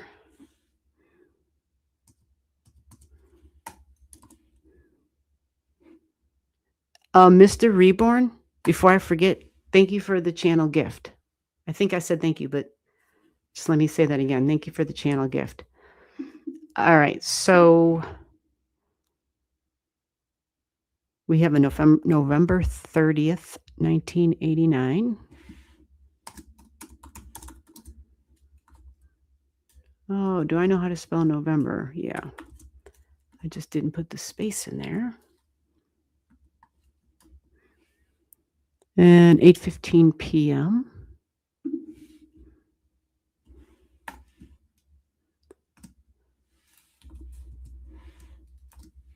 And where are we located? Rockledge, Florida.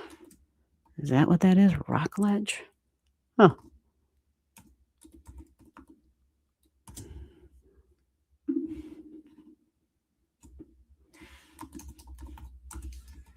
All right, let's see. Have you seen your chart before?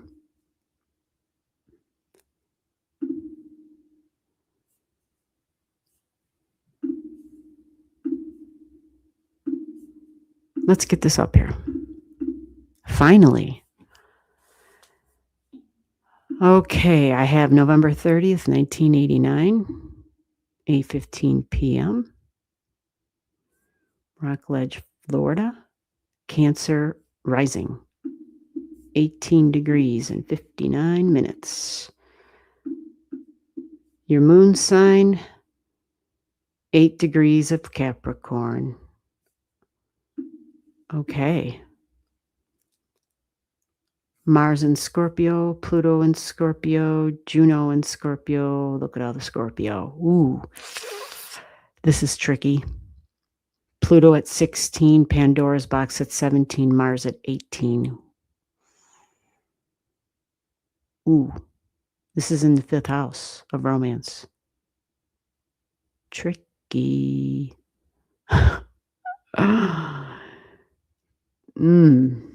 Tricky. You have Scorpio and Saggy in the 5th. Okay. Superpowers, Leo energy. What about me? Very good. Virgo degree. That's probably very helpful. Desire energy, Leo 11 degrees on the 2nd house cusp line. All right. Uranus in the 6th house of domestic home and health and job and career. Uranus and the moon, Sekhmet and Neptune are conjunct, by the way, along with Hercules. Holy shit. Boss energy, big time. Manager, corporate, builder energy. What am I building? Big time. Building is emotionally securing and satisfying, organizing and structure. Holy shit. Okay. You got Aries at the midheaven. Look at that. Independence for sure. My own boss, damn it. Okay. Okay, so Nugget, does any of this sound like you? Do we know if this is you yet? Did you confirm? If you don't know your digits, like as far as your degrees, your rising, I just do this because I've never seen your chart before and I don't know if this is your chart. Every blue moon, the software is weird. And I mean, I've done readings where I spent 15, 20 minutes on a chart before I went back to the chat and they were like, that's not me. And I just read for 15 goddamn minutes. Like, oh shit. So I'm always kind of cautious. The karma here. This is tricky. This is super tricky. Oh God. Okay. Mercury. Okay. So here's the deal on your chart. Scorpio vibrations all over the damn chart. You follow? So depth, intense, deep, right? deeply meaningful, deeply powerful, intense ass energies all over your chart. You've got it written in a lot of different ways, a lot of different signature points. You have it in Sagittarius in multiple ways, which is I'm seeking the truth. I need freedom. I know the truth, wisdom. I'm on a journey. I'm independent. Did I say freedom was important? Yeah. Am I independence? Absolutely. So that's tricky in the fifth house of children. It's also tricky in the house of fun and romance, right? But Scorpio is the energy of, but I want a deep commitment. I want that bond, right? I expect the same in return type of thing. Like there's that deep bond. Now, on a really physical level, it just says it's literally the deep penetration. Like that's Scorpio on just a real, just a real physical level. But it's emotionally bonded, it's energetically bonded, it's soulful bonds is what Scorpio is as a whole. Power and this Pandora's box. Tricky. Yeah. So this can be connected to the past and to the history, and mom energies coming up multiple ways here. Women can be both mom and women, right? Our first relationship with females is our mother, of course. And of course, your great benefic is Venus, and she's in freaking Capricorn. Now, this is good. Venus is smart in Capricorn. She's smart with her values. She takes it slow. She's not rash. However, your Venus is at a freaking Uranus degree, which is lightning bolt energy. This is complex. This is a complex chart. These are the charts of individuals where there is a lot of the past, a lot of the present, a lot of the future that is strong simultaneously. The Scorpio energy as a rule, this is shit we have to somehow let go. We have to somehow energetically sever these goddamn bonds. You have the past is written on a soul level, on an ancestral level. It's here. You're steeped in it. You're steeped in it. Even your 8 degrees Libra is Scorpio energy on the 4th house cusp line. You see, so there's so much here about karma and trauma, vulnerabilities, feminine energy, significant one-on-one relationships. Holy crap. Now, with all that said, you've got some great other things to grab by the hand and run with, or fly with even, because Sagittarius is confident and optimistic energy. So is Aries. They're in it for the goddamn experience and for the adventure. Yeah. So when were you born? 1989. Okay, so you're young, whether you feel like it or not. You have Saturn in the 6th house of work and of health. This can be quite beneficial, actually, because Saturn is the taskmaster. It is like the adult in the room. It's serious energy. So a chart like this that wouldn't have serious energy would forever be, like the Peter Pan kind of energy. And that's probably not even the right word, Peter Pan, but Aries tends to be so freaking young. But your Aries is at 8 degrees. It's at the Scorpio energy, the Scorpio degree. So these people are warriors from the past, which probably kind of carry a warrior mentality now into their present. The question is, who are you fighting? Are you fighting your past? Are you fighting your father? Was it a rough go in the beginning with dad? Is it still a rough go? Because you have Aries up there, which wants to be independent, and authority figure energy. You have a nice trine. It's a beautiful trine that you have from your sun to it. It's a really beautiful trine. So maybe it ended up, authority figures and dad weren't such a problem. But there's other objects in your chart that say, yeah, there is a difficulty here, and a difficulty with mom, probably, maybe mom having to play the role of mom and dad. or vice versa. It can go either way. But this moon, your moon, how you emotionally feel safe and secure, is an exact square to your midheaven. My goals, my long-term goal, what I'm building for my future, how I sustain my long-term tangible financial security, that midheaven. And that includes marriage and partnerships. Very serious energy. Aries can be like a goddamn kid, right? Yeah, we all have Aries in our chart, first of all. So it's not just pointing a finger about this chart and you. It's saying Aries energy and Mars energy, they take decades to grow up. Now, your Aries energy, because it's at the 10th house, it has a little mature discipline about it because it's got Saturn kind of directing it. So hopefully this hasn't been as rough of a road, but you've got a lot of other objects here angling that midheaven. You've got Neptune, which can be confusion, delusion, illusions. It's the rose-colored glasses it can throw, make things are confusing and fuzzy. So I'm not sure what direction I'm headed professionally. I'm not sure,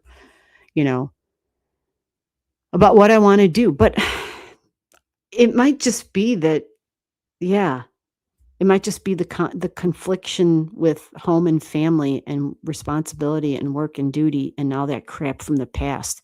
The Scorpio energy, when we have so much of it and the trauma, it's like an anchor in the body or a ball and chain. That sounds horrible, but it's an energetic ball and chain. Unless we've learned okay, what is this crap? Is this mine? Is this something else? And then how do I recalibrate that and move forward? It's very fixed energy. It just has to learn to release and let go.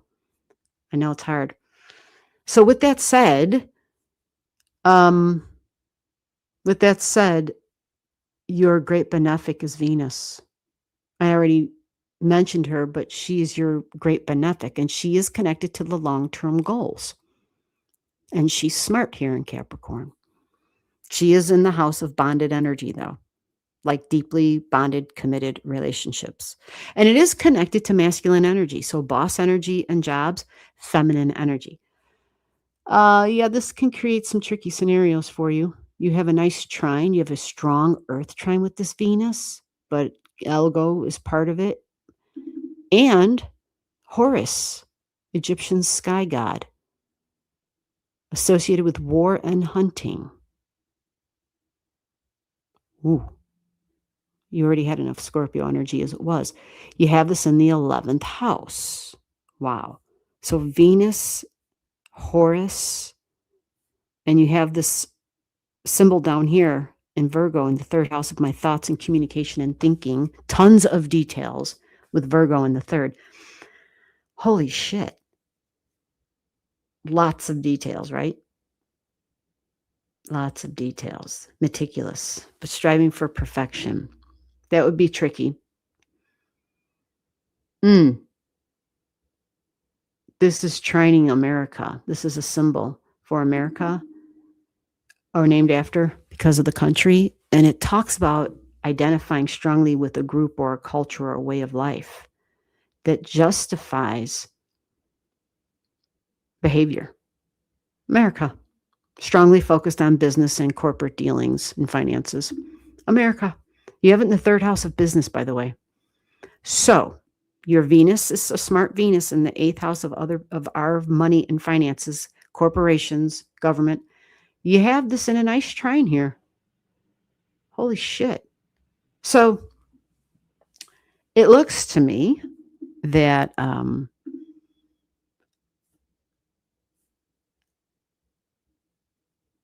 it looks like the past in this Scorpio stuff. I say this every time I see a big Scorpio stellium. I tell people sometimes we need to just find other people to talk to, whether it's professional, because this Scorpio is the sign of psychology. It just is. There's trauma here. And sometimes that shit holds us back. And as far as what we do going forward, the South Node represents the past and the superpower. This is a soul's goal. This is tricky because it's Uranus, Aquarius energy in the 8th house of bonded energy. Aquarius says to become detached. So it's kind of like the lessons of Buddha, releasing the past, letting go of the past. Buddha's really lesson was talking about our suffering comes from our desires. And our desires, how do we recognize them? What are our attachments? What are our addictions? Yeah. So, addictions, yeah, that might be a thing. It comes up wherever we see Neptune. It comes up wherever we see Pisces in the 9th house for you. That can be tricky. Spirituality would be, and being creative and artistic is a better way to escape if that's a thing for you. If that's something. But you do have Jupiter in the 12th house. Jupiter's really strong there. It is in water. It is in Cancer. It is at 9 degrees of, it increases more. It does increase the confidence, but it's dreams and fantasy type of energy too, okay? So what you're supposed to do with the future, the long-term goal, that midheaven, striking out on your own, this is leadership energy. Aries is a leader. And at 8 degrees taps into esoteric kind of energy. But it's also about the healing and the wounds of the past. And taking those wounds, the wounds of my ancestors, which you have here in the 12th house across the pond, there's some sort of a wound there. Communication, maybe connected with sibling, but definitely ancestry and family related to your karmic energy. And healing, the wounded healer, Chiron. Communication is big. Talking and communication. This is a nice trine to your Pluto energy and your Juno. Oh, Juno's at 4, I'm sorry, to your Pluto. Actually, it connects to all this. So this adds another layer of trickiness to this. Ouch. Okay, well then, when we have this kind of shit in a chart, honestly, truly, sometimes don't know what to do. Sometimes it's a lifetime of you're just here to endure. I'm serious. There's not always a solution. That's just the reality to it. There's not always a solution at the end of the rainbow, or there's maybe not going to be a rainbow, like we all wanted to have that happily ever after type of shit, or just something we can, be like, okay. But you can blame this Neptune if there's confusion about what to do for career, but it does talk about building a dream. And it would be connected to health. This can be pets. I don't know if that works for you. Domestic energy, 6th house, so domestic pets, but it's builder energy. So whether you do anything creative physically, structures is Capricorn energy. It's also the structure of our body, the spine, the knees, the teeth, the hard parts of the body, health, bones. That's all of this as well in the 6th house of health for you. Okay. So sometimes it's just to endure, but the healer, Aries, if it was me, I would just be focused on myself. And doesn't have to be like in a narcissistic way. It's just there's a lot of complex energy here. There's a lot of freaking complex energy here. And the midheaven of 8 degrees, healing of self and your freedom and your independence, but also the North Node.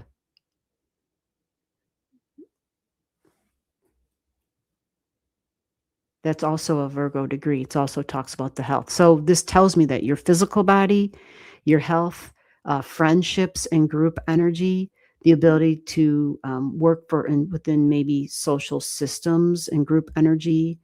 This is like I serve the group energy, serving the group.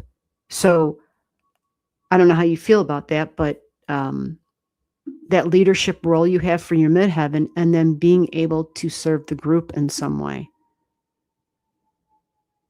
It asks you to honor your own individuality, embrace uniqueness and originality and community and progressive vision.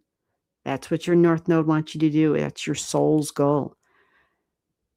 It says that you're being asked to go beyond the need of personal recognition or clinging to traditions. Focus on whatever unique gifts you have. And if you haven't discovered those, then that's your next step. Your soul's growth lies in recognizing that your true fulfillment comes from collaborating and innovation and making a difference in the lives of others. And that's also in the placement of healing, okay? Of healing. But this South Node down here, real quick, this is where I'm going to end this right here. Your South Node at 18 degrees in Leo, it's used to getting recognition. You follow? It's sun energy. And it's in the second house of I desire that. This is saying we're going the opposite direction this time around. We're going the opposite direction. So that's where the detachment comes in that I spoke of earlier. And think group energy. Doesn't mean you have to sacrifice self and your own uniqueness. It just means that you're using your unique gifts for the good for others, not just self, where you're not the only one that benefits.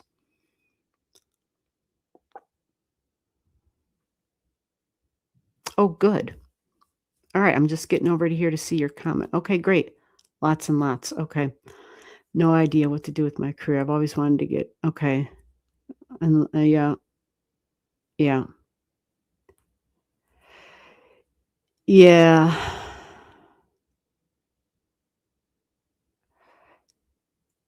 Okay, single mother. I am now also a single mother. Okay. Yeah.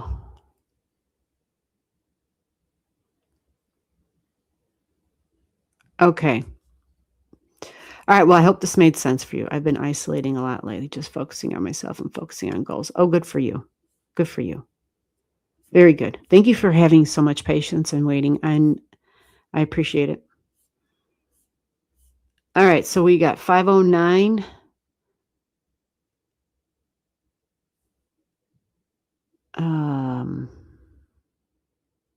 I'm looking at the chat here and seeing, should we take one more? I think we can. Who's here? According to this, I think it says that Helen is next. If I'm looking at this right, because I think Helen, I don't know if you got skipped over. Helen might have left a long time ago. I don't know, but I'm looking at this. It says Keith, and then it says Helen. And Helen says, I don't know. So Helen, are you still here? Yeah. Keith said, I'm new here. Well, Keith, I don't know if you're still here, but Mr. Reborn, yeah, Helen should have went before you. I think when the live went down, things got really jacked up, but I might have jacked them all up myself. Is Helen still here? Oh, thank you, Helen. I'm glad you're still here. So, Helen, I think you said you didn't have you don't have your birth time. Okay, so we're going to create your chart. It's called a noon hour chart. That way you understand that I'm going to do my best. And unfortunately, I'm really in the habit of reading house cusps and houses and saying it's in this house. So if I say that part isn't going to be accurate because we don't know what your house cusp lines are. So you're August 23rd, 1980. Oh, did I have that already in there? Oh, I see. I can just change that to a 0. Great. And we're going to put you for 12 noon. And we have Blackburn, England. Okay, very good.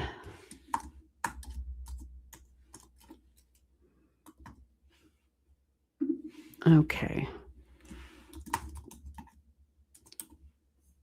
Let's see what we can do here. Oh, they're giving me options.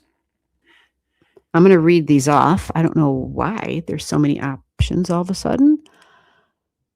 Why are there so many? Oh, there's only 2. They're asking me to pick Blackburn, Aberdeenshire.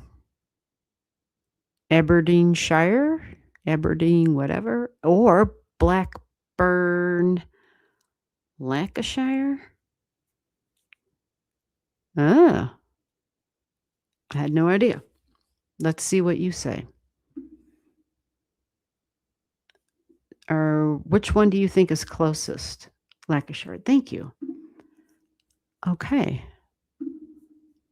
Wow. I'm glad that made sense. It's so weird. It never even defines it on the chart, though. I don't know. Okay. Let me get a sip of water. Ooh. Oh, I'm all excited because I'm looking at a house cusp line, but I just remembered we don't know your house cusp lines, but I'll show you the chart.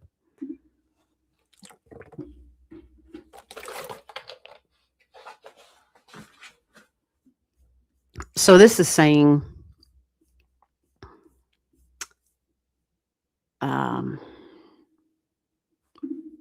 okay, this is saying, oh my God, hold on. I got things popping up all over the place. Okay. Now we're in the chart.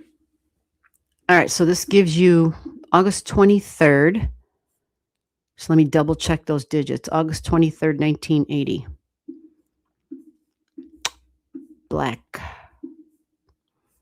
Blackburn.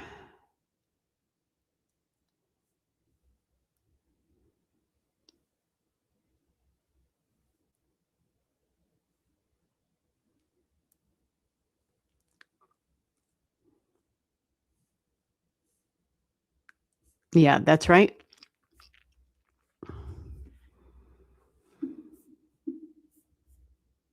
Okay, so this is the strong Virgo, 0 degrees. So that means the mind energy, really busy. And this is in a nice place. Well, it's not in a nice placement. I don't know where it's located. You know, I'm going to tell you a story really quickly. One time,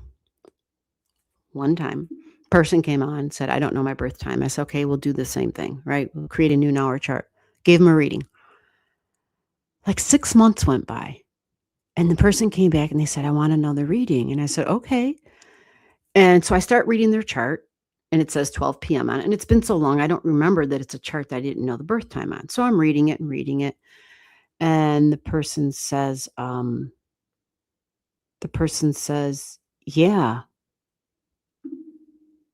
I love the last reading that you gave me. And I said, oh, good. And then the person filled me in and was like, yeah. And you said, blah, blah, blah. Right. And they said, and this happened. And I said, oh, well, that's wonderful. I'm glad it made sense for you. And I'm looking at her chart again. And I said, wait a minute. I said, is this your birth time? Because I totally forgot. Right. And she's like, no, remember, this isn't my birth time. I don't know my birth time. I said, wait a minute.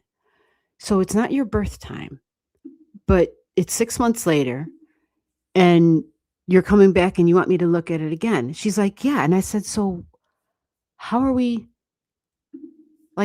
doing this in terms of the accuracy and the timing of things, And she said, I don't know, but everything that you said was spot on, the timing and everything. And I said, what? I said, that's crazy. That's super crazy because that would mean that the noon hour might have actually have been her birth time because everything was like the timelines for everything for her, she said, was exact. I said, then somehow you were actually born at that time. Like, holy shit. What are the odds? That's the whole point of that story. What are the freaking odds? So you just never know.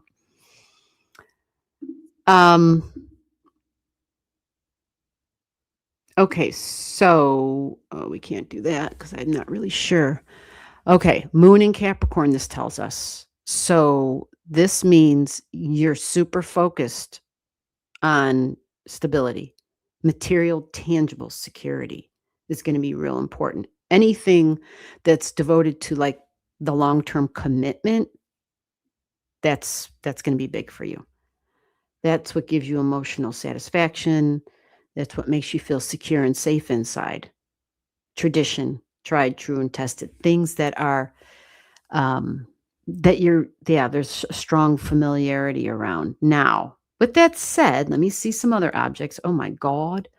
Holy shit. This says that the moon and Saturn are trining. Oh, well, then that would double up on everything I just said. Structure, organized, like these people are long-term planners. They're making the goals and the commitments. Now, again, these can be twisted around in the chart to be in locations where it could take away from some of the things that I'm saying or add to it even, like intensify it. But communication, colorful communication is going to be big, maybe even business, because Leo energy can be strong in your chart with a North Node in Leo. The North Node in Leo can be dramatic, but it screams boss energy. So there's an element of independence there, and the light shining on me, and I take charge when I arrive on the scene. Yours is your North Node, but because I can't see where it's located in the chart exactly, you may have a hard time being that person. I don't know for certain if you are. Like what I do know for certain based on this chart is your comfort zone is here. It's the opposite. It's the South Node within the group. You follow? Because you kind of blend into the group, but yet there's something unique about you within that group. But being around other people and friends, that would probably be more your style. So this is asking you to take your past life skills, this superpower that you have, which is your South Node in Aquarius, which talks about, being part of the whole. And it's asking you, though, to develop more of your own inner strength, more of your own, independent sort of energy. So it says that the challenge is to use your past life skills and then being able to go forward with those to develop the next level, which is your soul's goal, the North Node, which is Leo, which is being more creative and uniquely standing out, maybe getting a little bit of the spotlight even, but taking charge and even being the authority figure.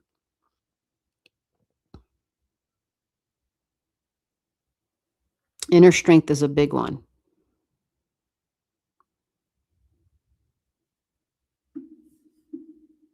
Art might be a big thing in your life since you have Mercury in Leo energy. And it's conjunct Regulus. So art, sometimes these people, a lot of folks, because Leo's all about that head of mane and that hair, some people use, cutting hair with their Leo energy, especially since you have it in the 10th house. But it doesn't have to be just limited to that. This can be theater, right? Drama.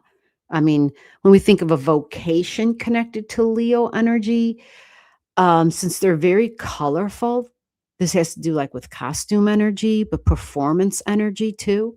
It can be quite athletic and performative. Yours is going to be with communications though at 27 degrees, but it could be business and sales. Leos can be really quite courageous energy and dramatic. I think I said that like 3 or 4 times already because that's Leo energy.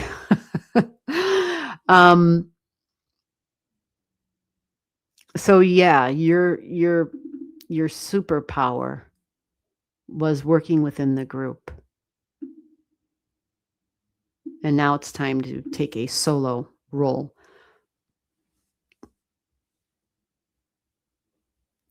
Let me see. Cirrus. Oh, Cancer energy, nurturing, important, very big deal. Feminine energy in Cancer, even at the moon degree. So valuing home, family, history even. Depending upon where this is, this could be even bigger of a deal for you. But you feel nurtured, taking care of others. Like that nurtures you as well. Nurturing self, but nurturing others would also nurture you, particularly family members. This also has a marker for working with the public in some capacity. And food might be involved even. It's a possibility. Because what does a mother do? Newborn baby, the mother breastfeeds the baby, right? And plus you have Venus in Cancer. So the other thing too, you have strong psychic energy. Anytime people have their Uranus energy in Scorpio, they have a connection to like lightning bolts of information that come through while still having this bond to the past and being able to penetrate other people's energy. That comes up. Wish I knew where the hell this was in your chart. I'm trying to remind myself constantly not to pay attention to those house cusp lines.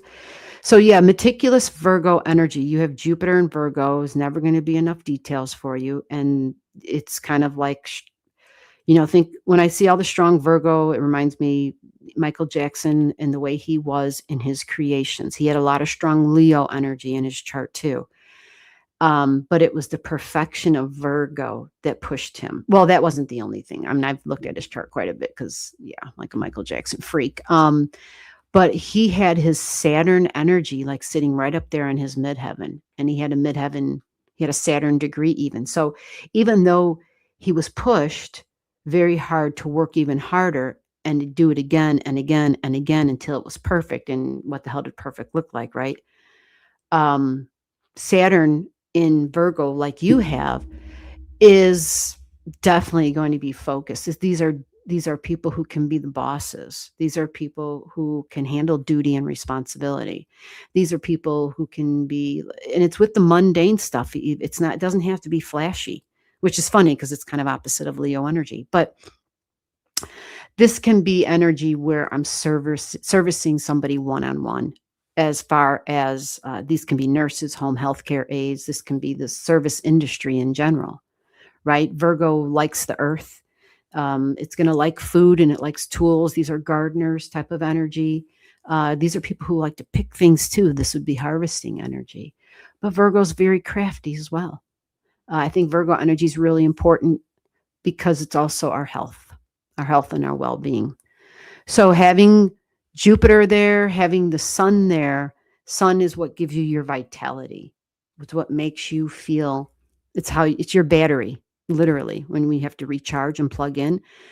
Cleaning house, cleaning this, cleaning that, laundry, organizing, making sure everything has a place, calendars, to-do lists. Oh, some of the Virgos always say our to-do lists have to-do lists. So with a Jupiter in Virgo, yeah. Home and family, though, it's a big focus on this. And even partnerships, practical partnerships are big for you. Long-term relationships built on the practical side of life is what all this Virgo energy tells me. And this can be relationships that involve love. You have a nice, strong earth trine within this, the practical partnerships. This can get tricky because your moon is conjunct Cleopatra. I'm sorry, Nefertiti. Yeah. Nefertiti, you have her at 25 degrees, the queen of Egypt. Yeah. She talks about an inner strength and an inner beauty that we draw upon where we have a mysterious something extra. Yours is at 25 degrees, so that's your independent self and your goals. But it's connected to the moon energy. It's connected to homes, home and family, building, whether it's building for homes and long-term stability, that's all connected here. The only thing that throws a caution is Elgo is up here on the other side of the chart, and so is Aureus. Elgo is tricky energy. It can make life difficult. It's a strong desire. It's very fixed and strong desire. And when our desires are strong and we're very fixed, well, we can just be holding on too tightly something and not realize we freaking killed it. Like that's Taurus energy, my love, my money, my values, my banking, whatever. My food, take your hands off my food. Don't look at my food, like the whole thing. So that can be tricky. Aureus also adds another level of complexity to this. It talks about a wound over values and creature comforts. And I can't really give you much more details because I don't have the area of the house it's in, but you have that because you have Chiron in Taurus too. So I don't know what house it's in, but self-care, self-love, and self-esteem. And again, it's connected to dated. You have a lot of Virgo energy in your chart in a lot of ways. So domestic energy that includes work and the daily routines and your health. And pets can be a part of it. There's a wound over something here, but self and self-love and self-esteem is a big one. Self-esteem. So I feel like, oh, you even have a trine with that too. A big earth trine with that too.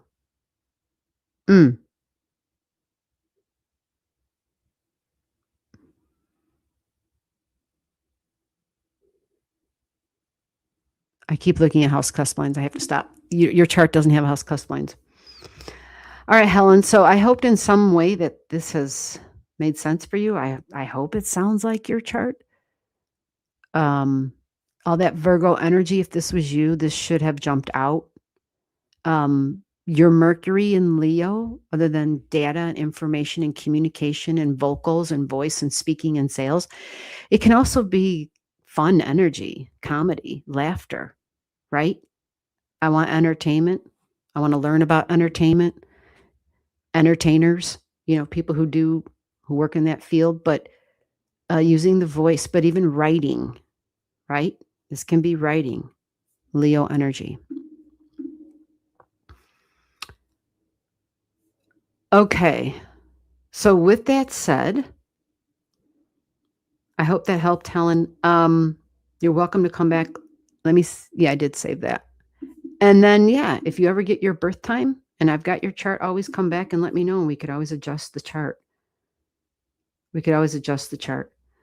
So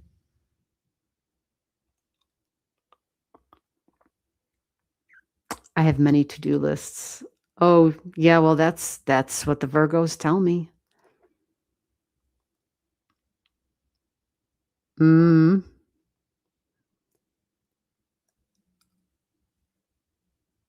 Well, I'm glad it made sense, Helen. Yeah, imagine how it would make sense if you had your birth time.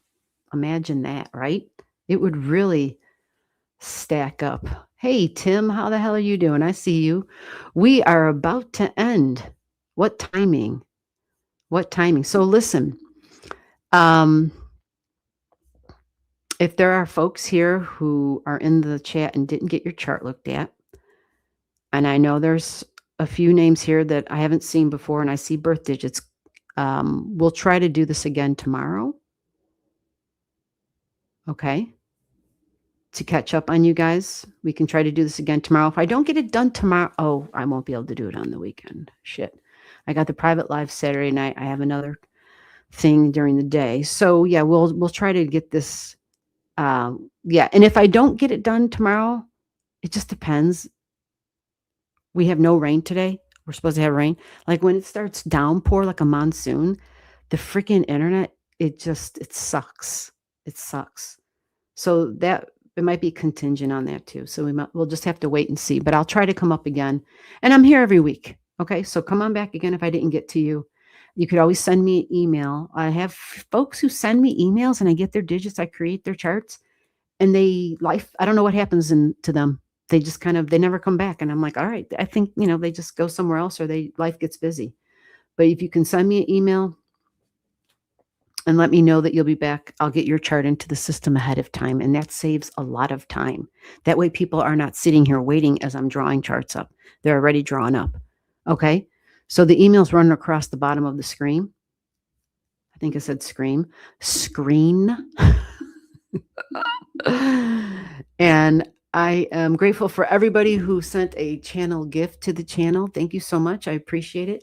That helps me to, it gives me encouragement, keeps me doing what I'm doing, helps me to upgrade equipment, pay for internet bill, like just to do all that.